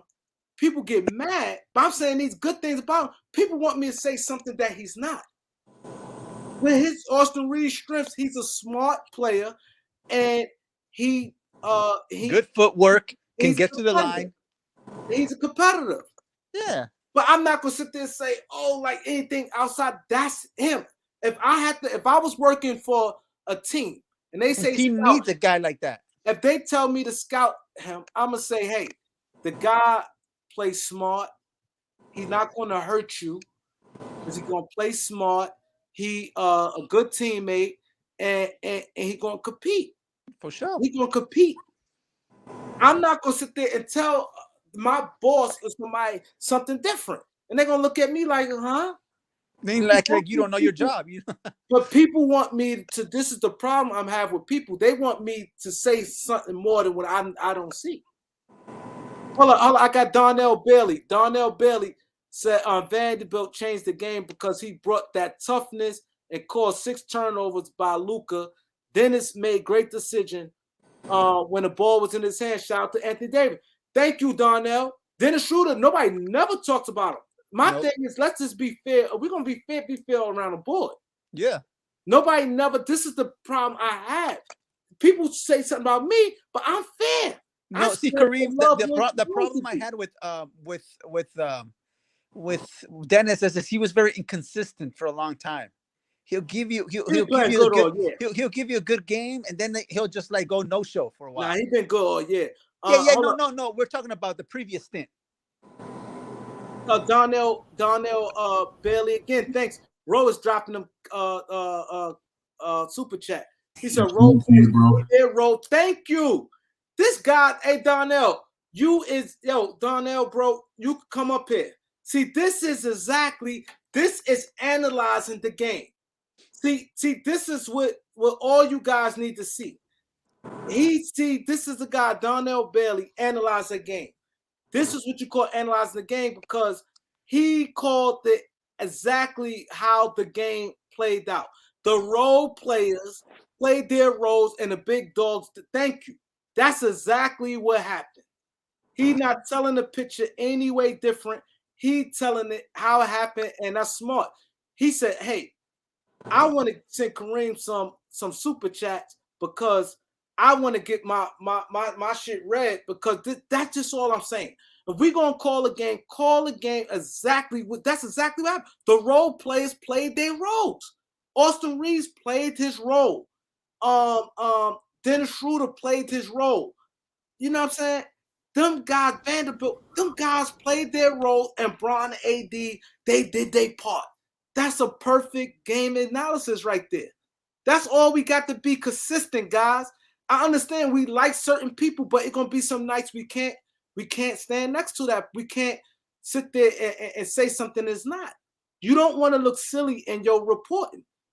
If you like a person, they may be off today, but you don't just try to push them up just to do it. Call it how it is, man. Call it how it is. Yeah, with this new roster, Kareem, man, they got a way higher ceiling than what they had before. Like LeBron and AD had to play perfect with the first half. The team they had the first half of the season, but with this team, bro, as you see, LeBron and AD ain't even got to have a great game, and they're still able to manage to pull wins out. So that's all that matters, bro. You Dre, you 100% right, bro. Roger said thanks on your cooking points, Kareem. My boy Roger Johnson and the Cash App. I appreciate you, bro. But go ahead, y'all cook. I don't talk enough, but I just be wanting to put some real analyzed thing, because these guys, when they say sometimes, they say the stupidest stuff because they lead. This is what most people do. When they like a person, They speak with emotions. they like a person, like they can't wait. So when they do that one thing, they're gonna just take it and paint the picture. Let's just call it how, because you never know when somebody might. Not saying it's gonna happen, but let's just say this, right? One of y'all, let's say Drake dropping jewels. Drake just killing it, right? He calling it how it is. And let's just say, I'm not saying what happened. Let's say somebody on a network or something got radio station be like, yo, and that's listen to this and be like, yo, Drake, might look for a partner, a co-host, and they say, Drake, yo, come with me. Like, you know what I mean? And hire him. You never know. It's nothing like the truth. It's nothing like the truth and calling how it is. That's the problem with a lot of people. People don't want to use things in their favor because they like a person or this and that. Like I said, I have plenty of nieces and stuff like that. One of my nieces come with me with an issue. I already know she's 100. The other one got a big mouth. She said something slick to a dude, and she may have started some trouble. Even your kids, you got to know your kids, know who you're dealing with, know your personnel. You have to be fair on things. You got to be fair. You can't not do things. And like I said, I seen Dennis Schroeder have plenty of games. Nobody will say nothing about it. So it comes all automatically. It's a bias. But they say I'm biased, but they clearly were biased with a lot of stuff. I call things how it is. Yeah, I think people have just made this a personal thing with you and Reeves when you just giving your opinion. People has made this. People in the chat, whoever they are, have made this personal. Like you have something personal with this man. You don't even know the guy. You already know, bro. And Kareem, it's not like I'm saying something wrong about him. He, like today, he had. You take out that 3-pointer. Like, what they want me to say about? Like, this is the thing I don't understand. What do you want me to say? Like I said, okay, he had a good game. He was solid. What do you want me to? It's like they want me to be. And this is what LeBron James fans too, because LeBron James fans don't want you to say, "Oh, LeBron James." LeBron had 40 one time last year, right? And I did an upload, and I was like, LeBron is a superstar player. LeBron is a superstar player. He had 40 points. Oh, it's not like it was. It's not like a bum had 40. I ain't gonna say a bum, but it's not like a guy like Vanderbilt, a guy who don't score, or a guy like Gabriel had 40. So Bron had 40, and I said, Bron, good game. He had 40, and I just broke the game down my upload. I caught heat. People like, oh, you just skipped over to about 40. I'm like, you just said this man's supposed to be the greatest ever. He just stand a third. We all know 40 in today's NBA is really nothing. Look at the guys who have 40 already. Today's NBA 40 is really nothing. Like, so they want you to gloat over, because you don't do that, they can come at you. I say Reeves, that's good. He played good. He did that. That's not enough. They want me to flaunt over him. See, that's the issue they have. Because if you think about it, to be honest, I never really say nothing about him. It's just people start coming, and then that changed things. I never say nothing negative about him, because I don't really have no big high expectation of him. I don't. So if he don't play good, it's like, oh well, he didn't play good. I don't be like, oh man, I don't have no big expectation of him. So if he don't play good, it's like, oh well, if he plays solid, hey, Russell Reed's had a solid game. The same thing I would say with a guy with guys like Pat Bev and them. Certain guys, like if I'm not expecting you do that when them high level players you have big expectation for. If a guy like big expectation for, it's like I like Gabriel and them, it's like, all right, Gabriel. People are like, oh, Gabriel, he ain't played good today. I saw people get on Gabriel. I'm like, he's a role player. I ain't expect nothing like Gabriel. Okay, you think he want to have? If Gabriel had 4 good games and he had 2 games that's not good, you expect that he's supposed to keep playing good? He's a role. This is what these guys do. See, people sometimes get. I don't. You supposed to expect that from great play, but not only that, great players gonna have bad games too. Out of 82 game season, they're gonna have slumps, and everybody gonna have a stretch. If you play, I tell people this: if a guy average, you can put all 450 NBA players. If everybody average at least 16 minutes average, they're gonna have a stretch, and if they play every night in a rotation, let's say a guy in the rotation, and he playing at least 16 minutes a night, he gonna have a stretch during the NBA season, maybe 10 game stretch where he played well. Nobody just gonna be bad all year. Nobody gonna be good. So like a superstar gonna have a stretch where they're struggling. All-star gonna have a stretch where they're struggling. A role player gonna have a stretch where they playing real good. Then they won't go back to their normal role. That's just what out of 82 games, you're going to have that stretch. If a guy is in the lineup playing at least 16 minutes, he's gonna have a stretch where he's playing good. That's just what it is. That's all it is. People have to really analyze the game. Don't just watch. You have to look at the whole landscape of things. When I scout, I look at, okay, this guy scored 20. He had a whole bunch of open shots. Okay, cool. When I see guys, that's why I ain't gonna lie, and I didn't want to bring it up. Kobe was, guys really went at Kobe. Kobe really had to do really pumps and all types of stuff, and Kobe really took a lot of tough shots, tough shot maker, because guys on and being physical, elbowing him, really trying to, and he dribbling double team, he's slicing through double teams. That's why I'm like, yo, this kid is the real thing. Like, and it's crazy because if Kobe was alive and this was a Laker channel, I get on Kobe too. You guys, anybody who know me, I used to be on guys hard body on Kobe when I think he was taking a lot of shots and bad shots. I used to be on Kobe all the time. I never was a guy that's going to ride a guy because I liked him. I used to be on Kobe. People be like, damn. Like when we have our little barbershop talks, I used to be on him a lot. It's that y'all don't see it and things like that, but I gotta call it fair, man. I just had to, man. I'm sorry if you guys I got to. I do it myself. I do it myself. Like even with this, I say all the time. I say, yo, Elder is strong, like far as, like, for instance, when I say hit the like button, hit the Cash App, hit the subscribe button, I'm not that powerful. Elder say, yo, come on, y'all, hit that like button. Kareem out here working, boom, boom, boom, hit that like button. People pounding on that like button. Hit that subscribe button, pounding on it. Yo, hit that Cash App, boom, boom, boom. I know, and I tell Elder got more of a stronger voice than me. He more powerful when it comes to that type stuff. He is. You got to know what that does not. You have to know your stuff. You got to be honest with it is. Like I tell people, I say I couldn't do what Ticket do. That's why I say he the best on the YouTube far as, you know what I mean? Nobody do it like him far as all the videos and different things and do this and like that.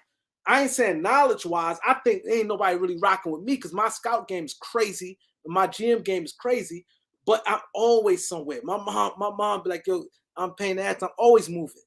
I'm always dollar chasing.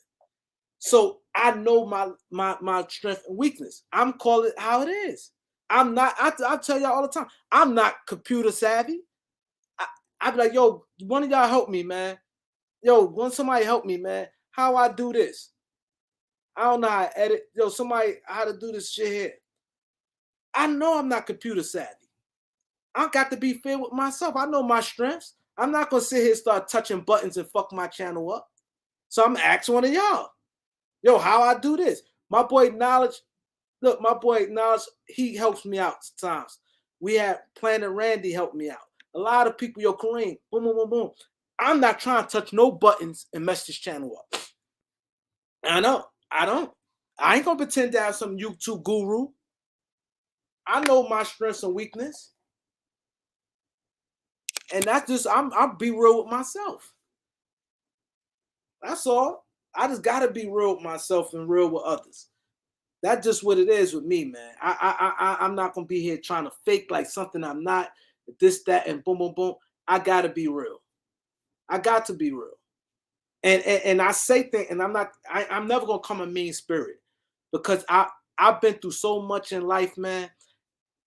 Bro came to New York. I got pictures, man. It's 11 of us, man. Only 2 of us standing. I got so much, man. I lost a lot. So I'm not going to be on here, be mad at no LeBron James, hate shit LeBron, have real hate. Why? I might not like what he do and stuff like that, or I just got to be real. My life, man, I've been through a lot of shit, man. A lot. People told me, people asked to interview me, all type shit. There's a whole big book backstory on what's going on. But I love the fact this community here. You guys motivate me. This is motivation. You guys come on here every day. Kareem. Brr. I got to give y'all shout outs by name. I don't, and people be like, Kareem, you don't have to sit there and give everybody shout out. I do that because you guys don't have to be here. Look how y'all been here. Dre been here the whole time. Tweezy, you been here. I'm going to interview you tomorrow. Y'all got to, I need everybody to show out heavy. My boy Tweezy got a big story. My boy Magnum, BMS. You guys don't have to be here. You think I don't appreciate that? You guys sitting here with me? I'm very appreciative. Very appreciative. And there's no faking with me. I got to call y'all by names. I want to let y'all know I appreciate y'all. My boy DC Fitted in the building. T Sweezy. People be like, yo, Kareem, like, they be wanting me to get to the show, but you guys can be anywhere. You guys can be anywhere. You guys rock. Y'all guys really hold the channel down. Y'all hold the channel down, because I'm be honest. If y'all slip up, y'all give me an excuse to. I ain't gonna lie. I be plenty of times I don't be wanting to do it. I ain't gonna hold y'all. I don't be Gregory Brown. Greg Brown could tell you. He be like, yo, Kareem, you going live tonight? Greg Brown, my boy from DC.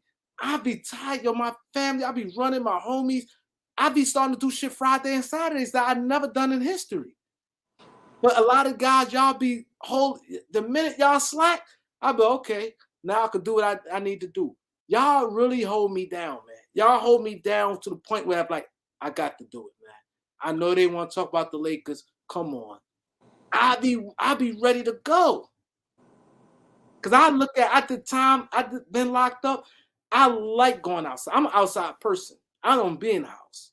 I love it outside. I love partying. I ain't going to sit there and lie to y'all. Every time I love the party. I love to go out and do things. Love showing my kids new stuff. But man, you guys really hold the channel down. And I'm real with y'all about that. So I will never hate no LeBron James. I will never hate no Austin Reeves. Never. I respect them guys. I like them, but I'm not going to sit there and I'm going to call everything fair. That's all it is. You guys keep me going. Y'all really do. That's why I tell you guys all the time. If y'all feel disrespected by a YouTuber, y'all shouldn't rock with them. If y'all feel y'all all should get y'all proper respect. That's a fact. Exactly. Y'all should get y'all proper. Y'all should be, because y'all don't have to be here. Even some people who don't donate, people hitting that like button, subscribe, keep this thing running.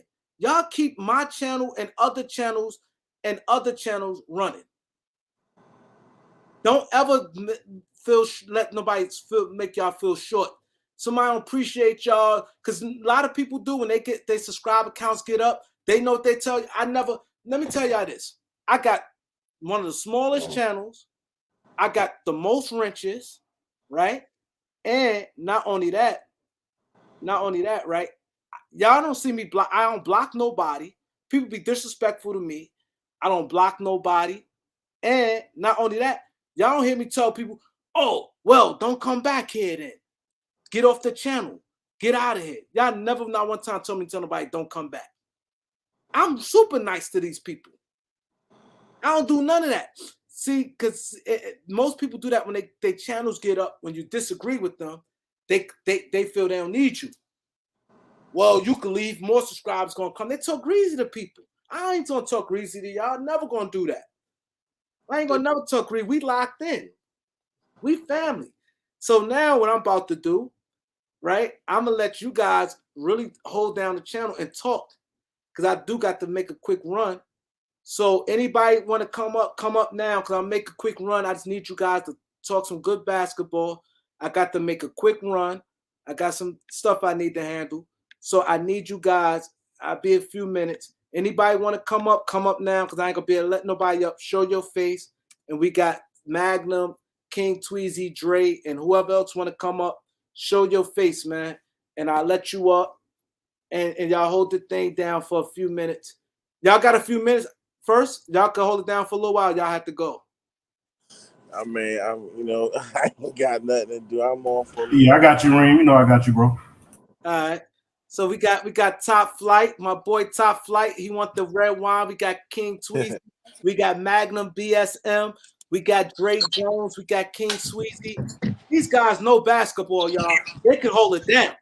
We're gonna be respectful to each other. We all family right here. We all family. So anybody else, I got four more slots. I'm gonna give y'all one more minute, and then these guys gonna run the show. I got for a few minutes. I have to go handle something. So please, anybody want to come up now. I'm gonna drop the link again. Kareem, what up? What up, bro? Hey, when we gonna do an interview? Bro, here, King Sweezy. Hell of a story. My boy from Jersey. He from Jersey. I ain't Who's that? I'm gonna let him tell y'all. Just need to tune in tomorrow. Are he in here? Oh, you said tomorrow. Okay. I'm in. King Sweezy in here? Or how you say your name? It's King Swizzy. Oh, okay. I'm T Sweezy. Yeah, y'all the Sweezy Beezies. We got the Sweezy Bros. Yeah, I could have sworn I was the first Sweezy in YouTube, bro, but I didn't know it was another way. I spell mine SWIZZY. Oh, okay. You spell like the okay. Mine's is SWEEEZY. Yeah. Y'all both got channels, so let people know about y'all. I don't care. People like, oh, you're not. Yeah, channels, bro. Let people see. This is the key. Y'all do some good job on here, and then y'all say, hey, let them hear your basketball knowledge, whatever it is about it, and then tell them to subscribe to your channel. They're subscribed. These some good people here. This is the good folks up here. He said, what part of Jersey you from, King? Jersey. I'm from Jersey City. Jersey City. That's where Joe Button's from, Jersey City, right? Yes, sir. Yo, Jersey City, it get popping out there. But yo, I need people definitely check in tomorrow, man. His story is crazy. Yeah, man. But support the channel, support King. He is a Celtics fan. So we got about. I'm a Celtic fan, bro. If y'all woulda, you feel me? I talk all sports, you feel me? So if y'all woulda, feel me, pull up and talk shit, it's cool. I'm not gonna block you, put you in the backstage, nothing. You get what I'm saying? Everybody got a right, you know what I'm saying, to you know what I'm saying? Like everybody entitled to their own opinion, you feel me? So I'm not gonna get mad if you disagree, you feel me? Agree, disagree. At the end of the day, it's just basketball. You know, it's all entertainment, you feel me? So there's no reason for a person to get personal just because they don't like this player, don't like that player. You get what I'm saying? So I don't take shit personal to me because none of these niggas ain't doing shit for me at the end of the day. Feel me? Exactly. We all just fans. You feel me? So you can't take it personal like somebody talking about your mama. You feel me? We got a couple Jersey boy. My boy Chiron Church is from Camden. It's crazy out there. And we got Jay from Newark. And we got DC Fitted in the building. He from Jersey too. All right, y'all going Stanley Phillips. What's good, bro? What's good, fam? Salute to y'all, man. Sorry I joined on a little late. Kareem, what part of New York you from? I'm from Harlem. Oh, okay, like Cameron and them? Yeah. I grew. We live in the same block. Oh, for real? Yeah, we right across the park from each other. Man, Big L from 39 Cam, right there, 40th, right across the park. Oh, you met Big L? That's dope. Yeah, look at my page. I got a whole bunch of I don't know if I put it on there, but I got it's on your Instagram, right? I might be on my Facebook. But I got Cam. Yeah, I only got you on Instagram. Gruff. We all from the same block. Love Buck Stars. You know Jim Jones? Yeah, he ain't from our block though. He from okay. He from Tab. He from 15. But he used to be over there. Come through with Cam. Bottle, all alone. You can tell when somebody from Harlem be because they love to get fly. We used to I love to get fly till I die. We used to take our trips up there from Jersey to Blue Jeans and all that up there.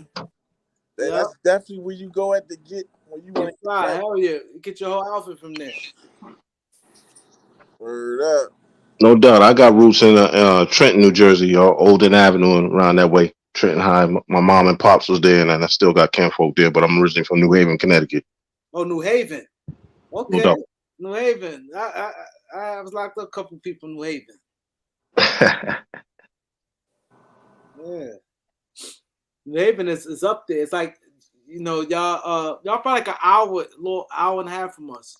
Yeah, we about an hour from like Co-op City. You speaking to how fast you going. Yep. Hour from Co-op. And then you drive a little more, you hit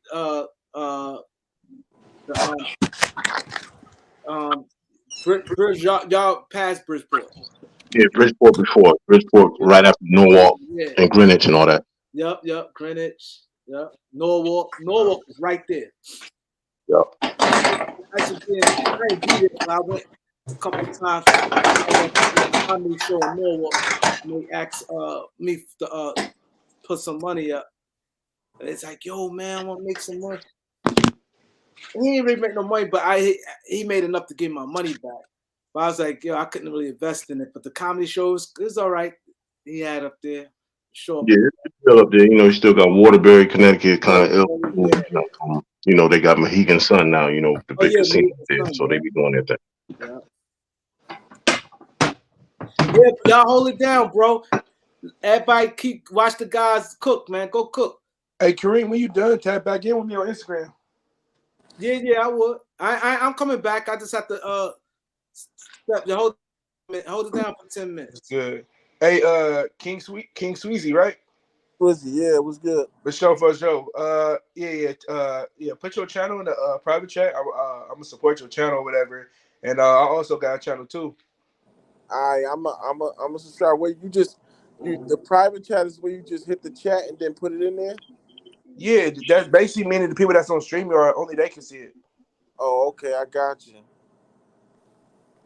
Yeah, so what you talk about on your channel? Let me know. So my channel basically it's gonna be a lot of different stuff, man. It's gonna be based on like motivational stuff, man. For everybody and mainly the youth. You know what I'm saying? And I'm gonna be giving like I'm already. I dropped a couple videos. I'm giving you like perspective in my life, like you seeing it, like you watching me learn how to get dressed. You watching me do a whole bunch of things, man.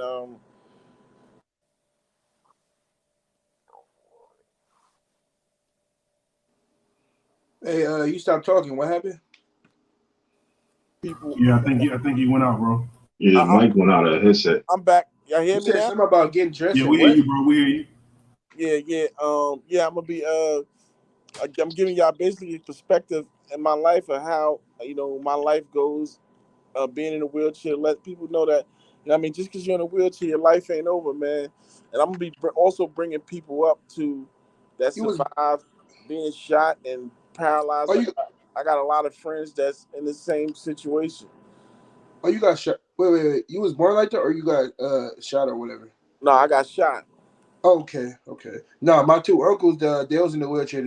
They was more with spina bifida, so they Oh, wasn't supposed to lay past two. My other uncle, the oldest twin, he died when he was 19, and then the other one, he's still alive, but he fight for his life or whatever. So yeah. A lot of people get in this. A lot of people get in this situation, man, and they give up on themselves. You know what I mean? So I'm just trying to be a voice for them people. Like it ain't over. You can hey, still I'm sorry about what happened to you, bro. uh, Stay strong, bro. Keep your head up. all the time, man. I can't let this happen to me when I was 20 years old. I'm 38 right now. You know what I mean? So Oh, you was 20? Yo, bro. I'm glad I ain't break out yet. We got to say this for the interview tomorrow, oh bro. yeah. You're right. You're My right. bad. My bad. Hey, So definitely, tune in King into Sweezy, energy. I'm glad I caught it. you gotta tap in with me for sure, bro. Now tune in. I need everybody tune in for the interview tomorrow, so y'all can talk sports because I want to ask him a lot of questions tomorrow, and y'all can ask questions on the thing also. Shit, I don't what want shit? to give up the What good, time tomorrow, Kareem? Because I'm in the West Coast. huh? I'm in the West Coast. What time y'all interview? I want to say what's tomorrow, Monday? I want to say 8 o'clock Eastern, 5 o'clock y'all time. Okay, that'll work. 8:30. I'm put on the community chat. I have to see exactly what my schedule looking like. But I don't want him to spill the beans because I got some quote. We're gonna go in. So we're gonna walk y'all to the beginning to the end. Yeah, I know I know. I know. This definitely up Kareem Alley. It's something he know how to do. So I know he gonna. And you can ask me anything, man. Well, I don't care what it is. I'm gonna give it to the people straight up. Yeah, that's how we're gonna do. This is what I do. I got been interviewing for a while and I've won a couple awards for this. So I pretty much know what I'm doing. Safe to say. But yeah, but y'all continue talking sports because I want to really go tomorrow in with that. You know. All right, no problem. Hey, King Sweezy, I just subscribed. Did you get my Did you get it? No. I haven't. I mean, I was on this. I wasn't checking at the same time, but Okay. once I see it, I'm definitely gonna subscribe to you, though, bro. No. I'm saying I just subscribed to your channel. I was letting you know that. I was saying if you got the notification. Nah, I ain't get the notification yet. Okay. Yeah, I found you though. All right, But yeah though, I just sent you my stuff, so I like to do some work with you though for sure. no Hell doubt, yeah. I like to learn something different for sure. no doubt, bro. What y'all think about the game, fellas? What y'all think about the game? Well, I seen half of it. Well, shit, the Dallas Mavericks is trash. They in trouble. Hell of a game by the Lakers. AD turned up this game. Vanderbilt turned up. Started their solid. Austin Reeves came through. Yeah, Mavericks they hurt. They hurt at the wing position. Like they're real terrible. You feel me? And y'all play team ball, and that was a hell of a comeback. A comeback from 27, man. You know what I'm saying? But that's crazy. Because people didn't have y'all. The way how the first half was going, I'm like, yeah, the Lakers losing. Then when I seen the fourth quarter, I was like, oh man, damn, they let these dudes come back, neck and neck game. If that Yeah, Sam, I agree with you, SM. Yeah, the Mavs is too small, bro. They have no defensive identity. They have no defensive They identity. have no defense, bro. I was talking to about the game to my friend. My friend said Kyrie had a good game because he looked at Kyrie's stats, but he didn't look at the percentages. I said Kyrie had a bad game. What are you talking about? if they not Yeah, if they not making threes, they look real bad, man. exactly. Exactly, bro. They don't have, bro. They have Reggie Bullock starting at the 4. Like, get out of here. Yeah, bro. They're gonna live by the gun, die by the gun, bro. If they're not making threes, bro, they're not gonna be as effective because they don't have any true bigs and they don't have any true wings. So they're really a guard team to be real with you. If anything, I ain't gonna lie. If they would have got Vanderbilt, it would have helped them. But I don't know what they was thinking. Feel me? Because Mavericks, they been lacking at the small forward position, but now since they give away Finney Smith, Man. See, they couldn't get Vanderbilt because they when they got Kyrie, they gave up, you know what I'm saying, everything they needed. The Lakers had already made the move to basically get Vanderbilt. They was already in talks with the Jazz already. Yeah, I believe the Lakers and them, they had that deal locked up. Mm-hmm. They pursued Kyrie, and then they focus was on that Utah deal. I think that they had that sold up, and they wanted just to announce it at a certain time. They wanted to do it, man. Yeah, because I don't see the Mavs giving up just the first round pick just to get Vanderbilt back. They would have wanted more than just Vanderbilt. Do you know what's so crazy, bro? They was asking for multiple first round picks for Vanderbilt, but they didn't even want Russ. Like, what was the point? Yeah, it is crazy because is it a pick? Is they going back to the Lakers? I don't think the Lakers want to have a top 4 pick. Yeah, they were asking for multiple first round picks, and according to and before, yes, he was only getting second round pick offers. I think they got like 3 second round pick offers for him. So. I think they did that because LeBron broke the record, bro, and they know they didn't want LeBron to go outside, bro. So the league trying to find a way to get the Lakers in the playoffs. Trust me. No, they already had that. They already had that deal lined up though for a few weeks though. To be real, with because that's crazy. Because if that was any other team, that deal would happen. They had no assets, bro. They were just waiting to see if they were gonna get Kyrie or not. The Lakers, you think the league feels sorry for LeBron, but the Lakers, they was trash for 3 years straight. They wasn't trash. They was just hurt. Come on, man. Oh, every team was hurt. Yeah, come on. Oh my God. Yeah, I hear that what you're saying, but the Lakers wasn't no damn trash. They won a goddamn ring within those 3 rings. Yeah, but I'm talking about after that. They was hurt. Every team was hurt. LeBron was hurt and AD was hurt. John Moran was hurt. Chris Paul was hurt. Devin Booker was hurt. See, it always kills me when people say that. But if you take Giannis away from Milwaukee and you take a couple of the key players away, look at Golden State right now. When you take the superstar players away from your team, you are some trash. Hold on. You playing with role players. Let's not act like Klay Thompson almost missed 3 years. Klay Thompson he ain't nothing without Steph. What? Listen what I'm saying. This what I'm trying to He didn't play. They missed the playoffs. He came back instantly in the finals. And mind you, he don't have his legs back. Man, Draymond Green is a big part of that too. That's a 3-headed monster over there in Golden State. You ain't gonna do nothing without no muscle.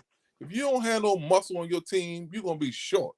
That's why I was glad when I saw Beasley kind of show that he got some spunk with him, that he ain't no sucker when he played, even though with the last game that we played, and my man bowled him in the mouth. He came back and bowled his ass right back. Like, who the fuck you playing with?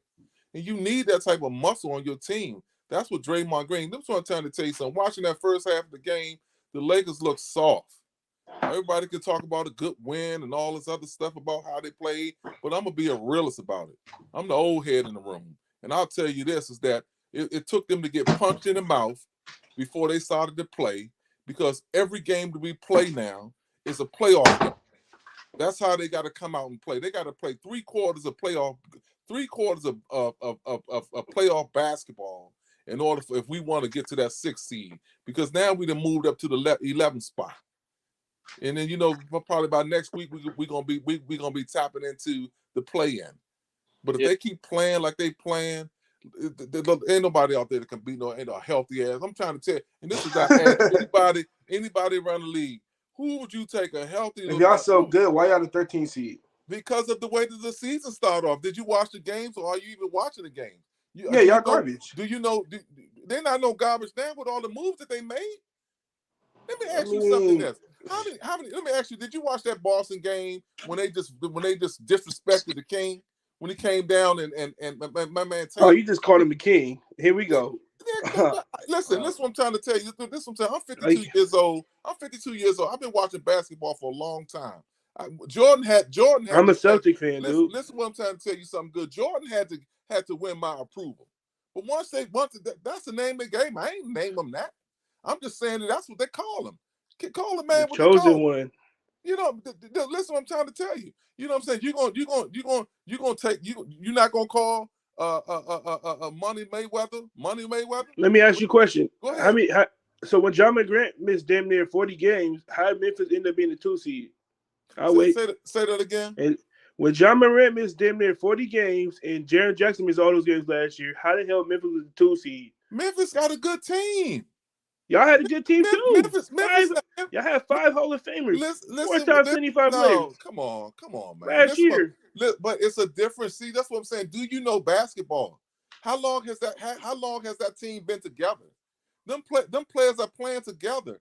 That when you just assemble, I got championship bound players. No, they listen don't. what I'm That's saying the to difference. you. Listen what I'm saying to you. This is what I'm saying to you. How long does it take for a team to really gel? You got to gel. You just can't put no players together. And that's every team LeBron go to. No, I'm doing this in 2011. saying when you're talking about that Memphis team has bro. talent on there. They built their unit to the draft. That's different. But LeBron James trade his team every year. Don't act like he don't be doing that. So who did the trade? Did LeBron do the trading, or did Pelinka do the trading? Who did the trading? LeBron, because why everybody on the Lakers roster is Clutch Sports, and why would the Lakers? Why would the Lakers trade away Brandon Ingram? Brandon Ingram trade away Lonzo Ball? Why would they trade away Lonzo Ball? Julius Randle? You keep all that. Come on, man. The only person out there I say that you would keep was probably Brandon Ingram. But did you keep Lonzo Ball in your squad? Would you really want LeBron? Would you really want that? No, I would have picked De'Aaron Fox. He would have never been my pick. Exactly. That's your fault. Y'all let Genie pick y'all players. Magic. Everything is a gamble game, man. It's just sometimes you Magic win. said I wanted De'Aaron Fox. That was Genie. Sometimes. No, I'm just saying he's a hell y'all of a picked player. Mo Wagner. He's a hell of a player. Sometimes you win and sometimes you lose. They lost in that situation. But what we talking about is right now in what they acquired in that trade deadline, and we upgraded. The Lakers really upgraded in that trade deadline, and the league should be on alert about that. Or y'all can sit back and be like a lot of these like Jalen Rose and Michael Wilbon and keep on saying what y'all saying, but with a healthy LeBron James and Anthony Davis, the league better be on alert because man, you saw that was a nice comeback right there. That was a real nice on the defensive end as well as the offensive end.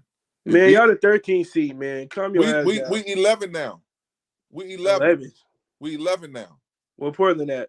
I don't know what Portland at, but I'm telling you, we 11 now. So keep get it right because we moving up like George. Okay, that's cute. We moving up like George. That's cute. We only play how many games together? All right, let's see if y'all going to win streak. Let's see. We 3 I hope y'all getting the play. Listen what I'm saying to you. We 3-1 since the trade deadline. That's pretty good to me. And to y'all lost to the Bucks, so y'all 3-2. Listen what I'm saying to you. The Bucks, the Bucks. I take that loss. But as long as we compete, we'll be fine. But what I'll say to you is that we moving up like George and Weezy. So y'all gotta go on a win streak though. Y'all can't afford to lose any games like that. Look, hey, we take one game at a time. I hope y'all do. One at a time and move and keep it moving. Y'all still got a lot of areas y'all need to improve on. Everybody does. Ain't nobody out there playing no perfect basketball. I don't know about that. I don't know about that. That's not true. Who? The Celtics, the Bucks, the Nuggets, the Celtics. The Celtics almost gave that one away against. Who am I missing? Yeah. The Cavaliers. This is what I'm trying to tell you. Ain't nobody playing no perfect basketball unless Philadelphia. Who's that? What? And I said, who you say? I say Philadelphia. Ain't no perfect basketball. That was a good game. That was a good game yesterday. And the Timberwolves has been more injured than y'all. How the hell they got a better record than y'all? They don't have no experience on that team. The Nuggets been more injured than y'all. How they got a better record than y'all? They don't have no experience on that team. But they didn't do it. But see, all the teams. Y'all make it seem like y'all the only team that got hurt though. Injuries are part of the game. But see, y'all need one player to win the game. That shows y'all not a good team. But see, Young, and everything that you're saying is what I'm saying to you. Those teams have been together. The Lakers have reassembled. Not only did they do it at the beginning of the season, I get that. You're talking about the chemistry part. Deadline. Well, y'all make too many damn trades. How the hell? Come on, man. If it ain't right, you got to fix it. Need to stop trading this whole team and stacking the dick. You know what I mean? What you gonna say when we in the playoffs? You still gonna be singing that same song? You said y'all was gonna make the playoffs last year. I mean, y'all didn't even make the play-in. We weren't making no damn playoffs last year. Let's hope. We weren't making no playoffs last year. At best, y'all a playing team, meaning 7 through 10. At worst, y'all not a playing team. That's where I got y'all at. This is what I say to you about last year's team. I was the first to say that they should have set LeBron last year. LeBron shouldn't even been playing in those last games with Russ. He was getting the Carmelo record. No, he shouldn't even been playing out there. But see, so you think he was playing? Do you think he played more for the record, or do he play for the fans? He's going for the scoring title and then the record. So you think he played more for that then? Because he was gonna get that regardless. Because he wasn't playing random basketball either way it goes. You think LeBron James right? He was looking at the stats either way it goes. Are you just a LeBron James hater because they think? I ain't a hater. I'm just not a fan of the shit he do. He plays for the fans, man. Somebody pay a ticket to come and he healthy. He get out there and play. Well, okay, he scored 30 and give up 40. Huh? The team? Yeah, what? What you talking about? So you telling me? You telling me he prays stats over winning? So no, I'm saying stats don't always mean nothing. But you kind of get yourself together. Either you're a hater or you your team look a lot better without him on the floor, right? Oh, right or wrong? Right or wrong? Come on, just like they say, Kyrie should have got that check. Right or wrong? Y'all win more games with AD than Brian. Come on. With Russ. So you blaming Russ? Huh? So you blaming Russ? He just called me a hater. I don't blame. I didn't even say nothing bad about him. That's what you saying. That's not a system. That's what you saying. I'm saying that Russ just didn't fit. Do you play ball at all? Yeah, I used to play AAU in high school. Let me ask you this: have you ever been on the court with somebody that you just didn't gel with, or every time that you was on the court, everybody you played with, you gel with? Wait, ask the question again. Have you ever been? If you played ball, have you ever been on the floor with someone that you just don't gel with, or every time are you on the floor, you gel with everybody? Well, I played power forward. I could gel with anybody. But yeah, I had to have it to me before my younger days. For sure. That's what I'm saying. Russ just didn't fit.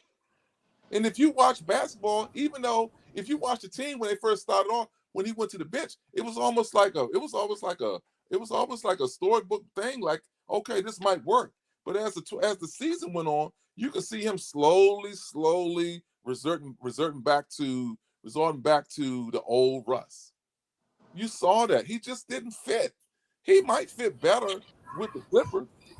Yeah, I agree. He was just it's not that look. It was just, bro. He was stressed out. He didn't fit. You know what I'm saying? He used to be in the man. Like y'all don't have a system. Y'all just have a LeBron system. You feel me? Like I believe if Russ was in a real system, he wouldn't play that bad. Now I am holding him accountable. He is part of the fuck up, but the whole thing isn't on Russ. So let me ask you this. It's on LeBron and AD.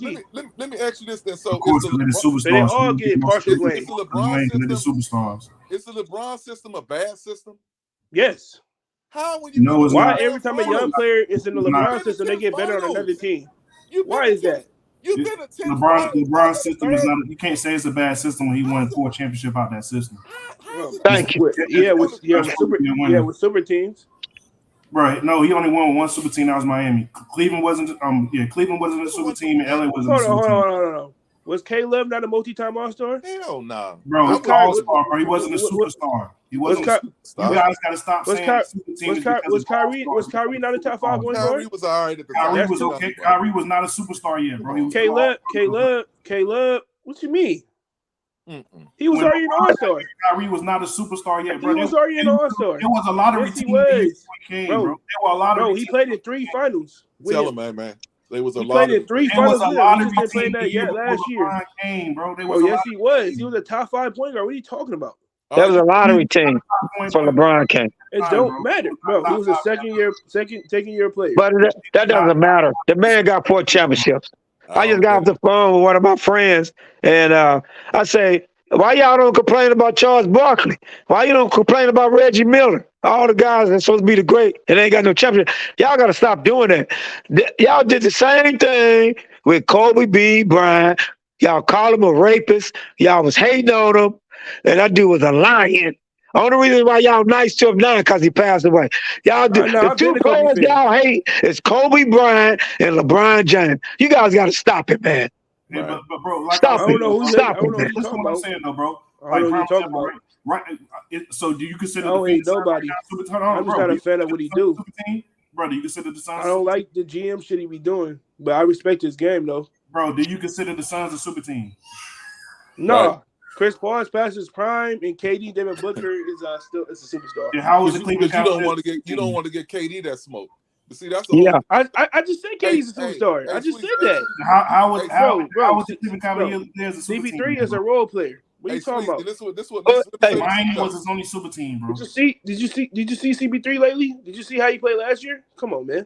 Hey, Sweet. So let me say this. So K Love was a 26-12 guy before he joined the freaking Cavaliers. He played outside the post. That's like telling Tim Duncan to not play in the post and just spot up and shoot. Sir, how many playoff games did Kevin Love win before he got with LeBron? Like, come on, that's the only reason why his numbers went down. And he had Kyrie and LeBron. Kevin Love never won.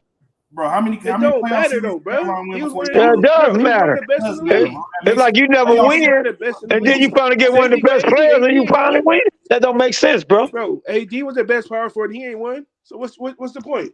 Yeah, but him and LeBron played together. They became great. But AD has led his team to the playoffs before. AD was a superstar, bro. Kevin Love has never been a superstar. He was an all-star level player, but he was never a superstar, bro. Yeah, I don't get that. How? He averaged 26 and 12. He was a multi-time all-star. I don't get it. He averaged 26 and 12, but was he leading his team to the playoffs, though? He wasn't. Let me ask you a question. Let me ask you a question. So how T-Mac a superstar, but K Love not? At least Kevin Garnett was making the playoffs in Minnesota. What was Kevin Love? No. See, that's how T-Mac Kevin Garnett is a K Love superstar not. player. K Love is not. Yeah, you're right. See, he make good sense there. Kevin Love and Kevin Garnett. You just cut him with that. That's a cut. You put T-Mac in the same situation, in the same category with Kevin Love. You said what? Yes. The dude never got out the first round. Yes. Come on, man. No. T-Mac was making the play. At least T-Mac was making the playoffs, bro. My point is Kevin Love was never making the playoffs. Kevin Love didn't make the playoffs a couple times. Man, ain't nobody taking no Kevin Love on no goddamn T-Mac. I know. That's stupid. Team, bro. Come on, man. Is he must be are you a Clipper fan? No, I'm a Celtics fan, bro. A Celtic? You trying to say that 2020 Lakers was a super team too? No. Okay, there you go. Nah, hell no. Hey, I had my guy Rondo, bro. So what about the 2020? I had no choice but to root for y'all because we lost him. LeBron first year. Was that a super team? You said who? What about the 2019 Lakers? Was that a super team too? Who was on there?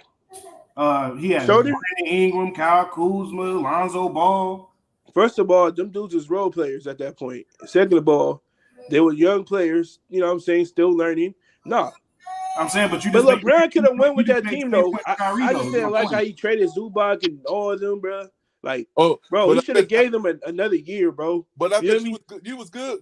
Even Shirley would have won with them, bro. Hey, listen, I'm not saying K-Love wasn't balling. He could have made the playoffs with them. I'm not saying K-Love wasn't balling in Minnesota. He was balling, bro, but he was not attributing that to win. It wasn't winning basketball in Minnesota. So you can't call him a superstar. Superstars affect the game as far as their impact on the game is what makes them superstars. So if he wasn't affecting the game enough for them to be able to go to the playoffs and at least be able to win a series, you can't consider that man a superstar. That's all I'm saying.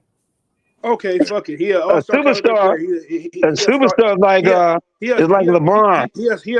He a star player. He not a real number one. I give you all-star. I knew that. LeBron ain't nothing but a Scottie Pippen. That's all. But his stats, he got superstar stats though. That's what I was saying. I know he ain't a true number one.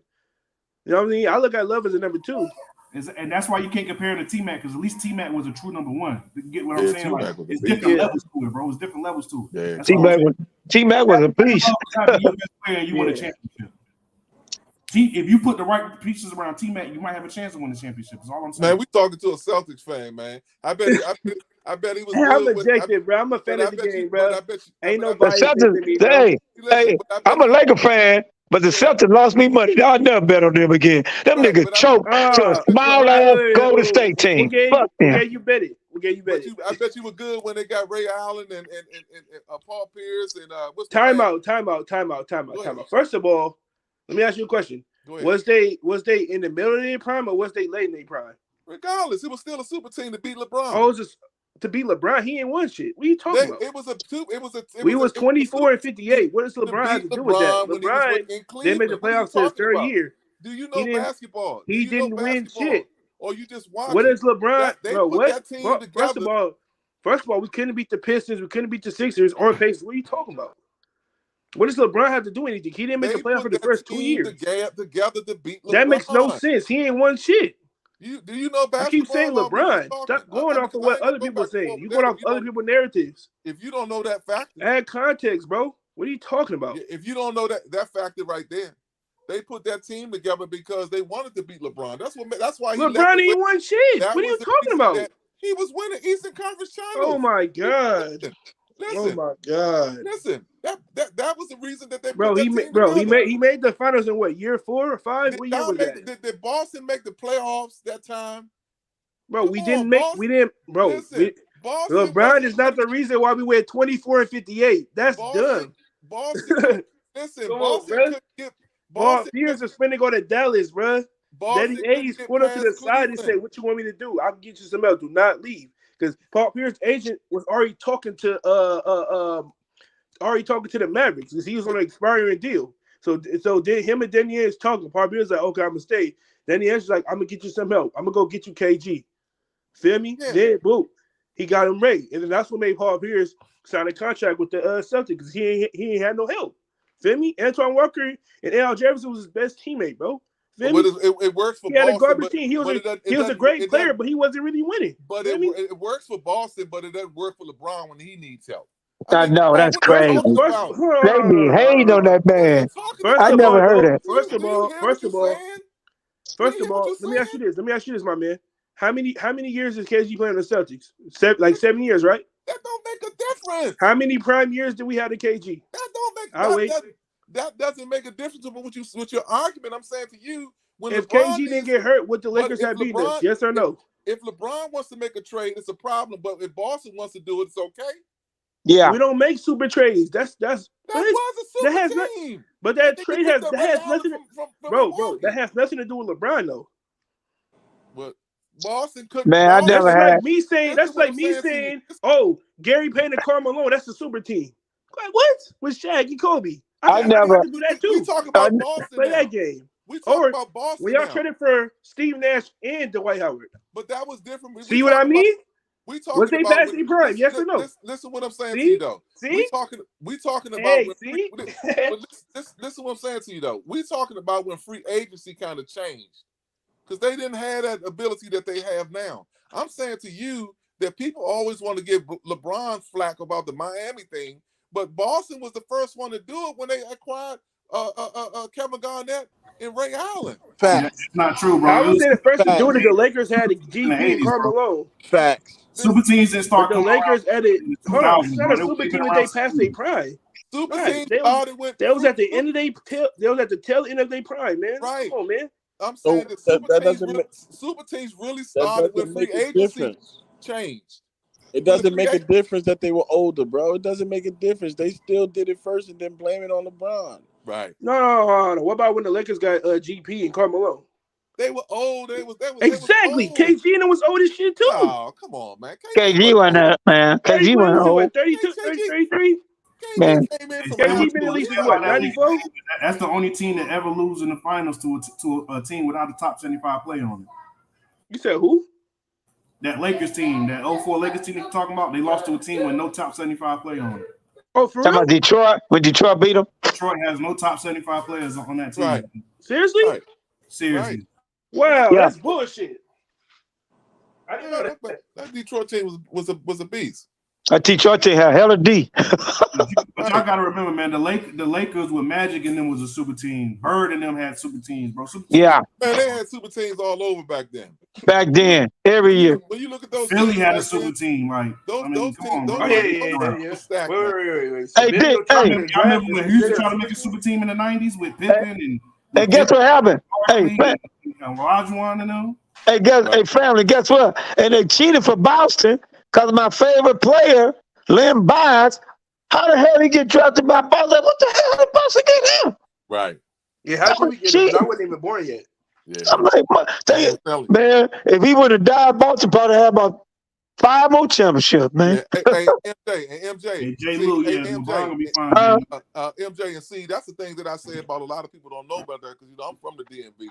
It's like they don't even realize that Len Bias would have been right side with Jordan. Yeah, Limbaugh was killing. Remember that game? North Carolina against him, and Limbaugh hit him for 40, killing Perkins and Michael Jordan.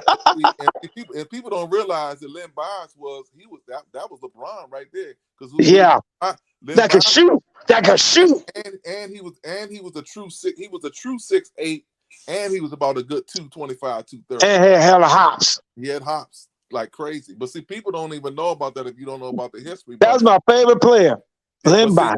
And I'm not gonna say that Jordan would have won those six, that he still wouldn't have his 6 rings, because I wouldn't disrespect MJ like that. Yeah. All I know, it would have been hard. It would have been hard with Len Bias going to Boston, because that would have actually extended Bird's career.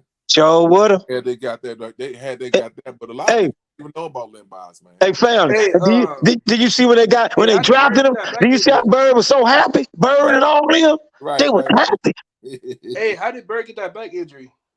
Oh, this is overtime, man. He might have failed or did something now, but that's just the point of the point of the back. You know what I mean? Interesting. But and then they had Reggie Lewis next. Right. They had 2. Reggie Lewis was cold-blooded too. Yeah. Hey, I always say that, man. I say the same thing. I wonder how like we talk about super teams and stuff. I actually wonder how the Lakers even got Magic. Yeah, me too. What's that kind of weird? How they get Magic? How they get those players like that? But they changed their draft. They sure did. They was cheating, man. Probably was a money. You know what I mean? But I will say that to you. If Boston had got Lenny, oh man, he would have been in trouble. I was pissed too, because I hate Boston. Right. He was that much of a problem? Man, you crazy? Man, you better go watch them films. What? Boy, that was the best player in the country. Him and Michael Jordan. Right. That dude was a beast. I'm talking about good shooting from 30. I'm talking about good shoot like Eddie Johnson. Remember Eddie Johnson? Right. And could fucking play like Michael Jordan. Take you to the rack and dunk on you. AMJ, don't do him like that. He played like Len Bias. Thank you. He played like Len Bias. He played like Len Bias. That was my favorite player. A Boston fan still right there? My Boston fan right is still there? Yeah, I'm here. What you say? Hey, look him up. Look him up. Yeah, he played at Maryland. No. I know he died and stuff like that, but I don't really know too much about it. But you gotta go watch the highlights. Yeah. You gotta go watch the highlights.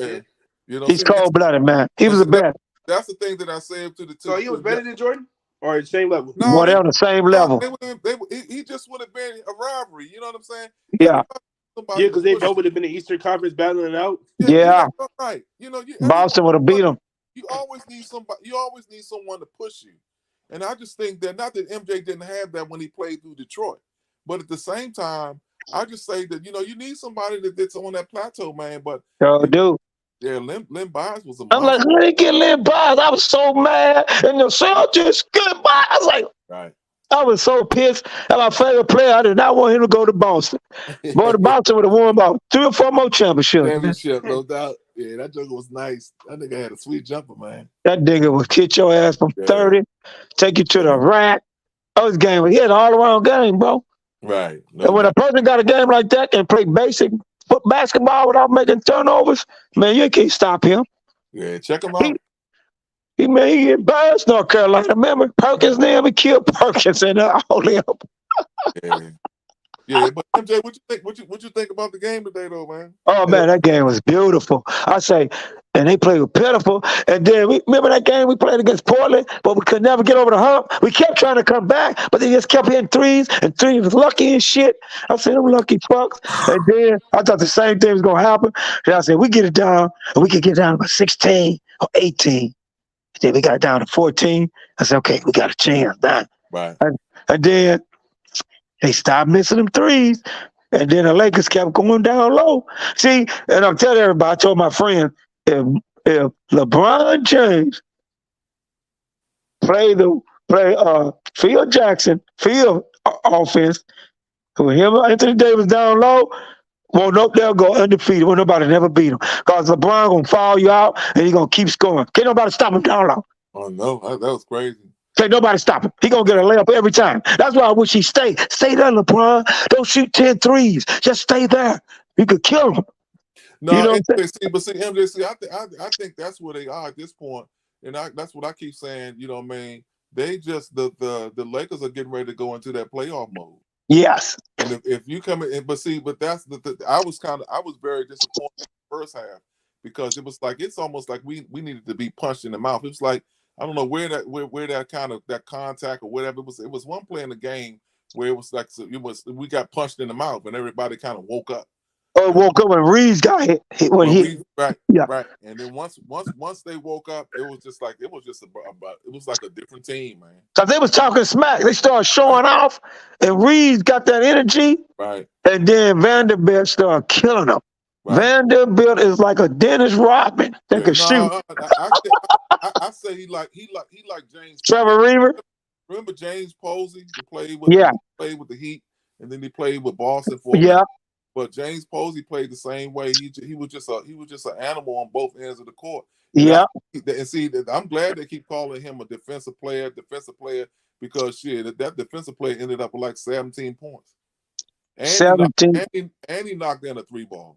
He made Anthony Davis start playing hard. He's like, shit. Anthony Davis like, shit, I gotta play hard. Right. And so and that's the other thing that I was on another spot. That's what they didn't like us. I was saying about as to what I expect from Anthony Davis at this point. There are 20-something games left. Anthony Davis needs to show up every game. And he needs to just be out there. I mean, show up there, be aggressive, set the tone. And so LeBron shouldn't have to set the tone. He should. AD needs to set the tone. Set the tone. And then another person, check this out, family. What I want them to do, I would like me and just on the coaching staff. I'm gonna tell y'all something. I'm gonna grab Mo Bamba. You can shoot, bro. I want you to shoot 15-footers. I want to pick and pop with your 15-footer. I don't want you shooting threes, bro. You too big. I need you down low. He can score so many points. Man, who coaching? Man, and me and you on the sideline, man, you stand your ass down low. Pick and pop. Because he can hit that shot, bro. You got a shot, nice jumper. Stop shooting threes. Right. Yeah, threes for me. I agree. I agree. You shoot too many threes. I mean, if we making them, then shit, keep shooting them. But and I say the same thing about Beasley. I mean, I want you to shoot those threes, but I don't want you to go 0 for 9 from the 3-point. Yeah, he need to go. And you haven't 15-footers. What I tell my youngins is that attack the rim. Thank you. You missed 2 or you missed 3. That fourth one, you need to be going to the rack to try to get your momentum. Try to get a foul and get to the free throw line so you can at least go to the free throw line to kind of get your shot going. But don't just keep on. I can't stand to see a player go at least 0 for 5 from the 3-point line, and you haven't even attempted to try to attack the rim to try to at least get fouled and go to the free throw line. And play that 15-footer. That's what I'm gonna tell him. I'm saying, hey guys, y'all need to.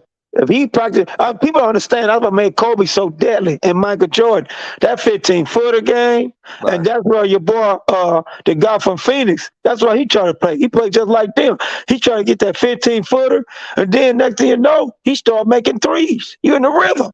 Right. Who we play? Who we play on Tuesday? Play Memphis.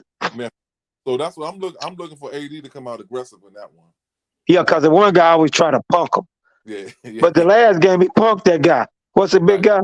Right. The 6'10" black guy. What's his name? From Memphis. Not the what's his name? The power forward. What's his name? He always like to shoot threes because he try to do that shit too. They try to bully. They try to punk AD. Yeah. And then what they need to do, that's what you call need to. And then they do him like he did him in the last game. Anthony Davis dogged him last game. He was in foul trouble. See, I'm telling y'all something, and people don't know. The bully day's over. Because now the Lakers got their bully, which is Vanderbilt. Kyrie Irving, what's his name? The Clippers, small forwards. He played them a lot, and he dogged them. So he know how to play them. He know how to play Kevin Durant. He know how to play Booker. Y'all in trouble, man. Y'all don't even see it. See, they keep thinking about this scoring. It's not about scoring, baby. About their defense. Defense win championships. Right, man. Yeah, Oh, I'm gonna take it one game at a time. yeah, that's Don't what I look said. past every team. Let's not get ahead of y'all. So No, we said one game at a time. We said that's nothing a else. great win, but We said one game at a time, brother. But see, my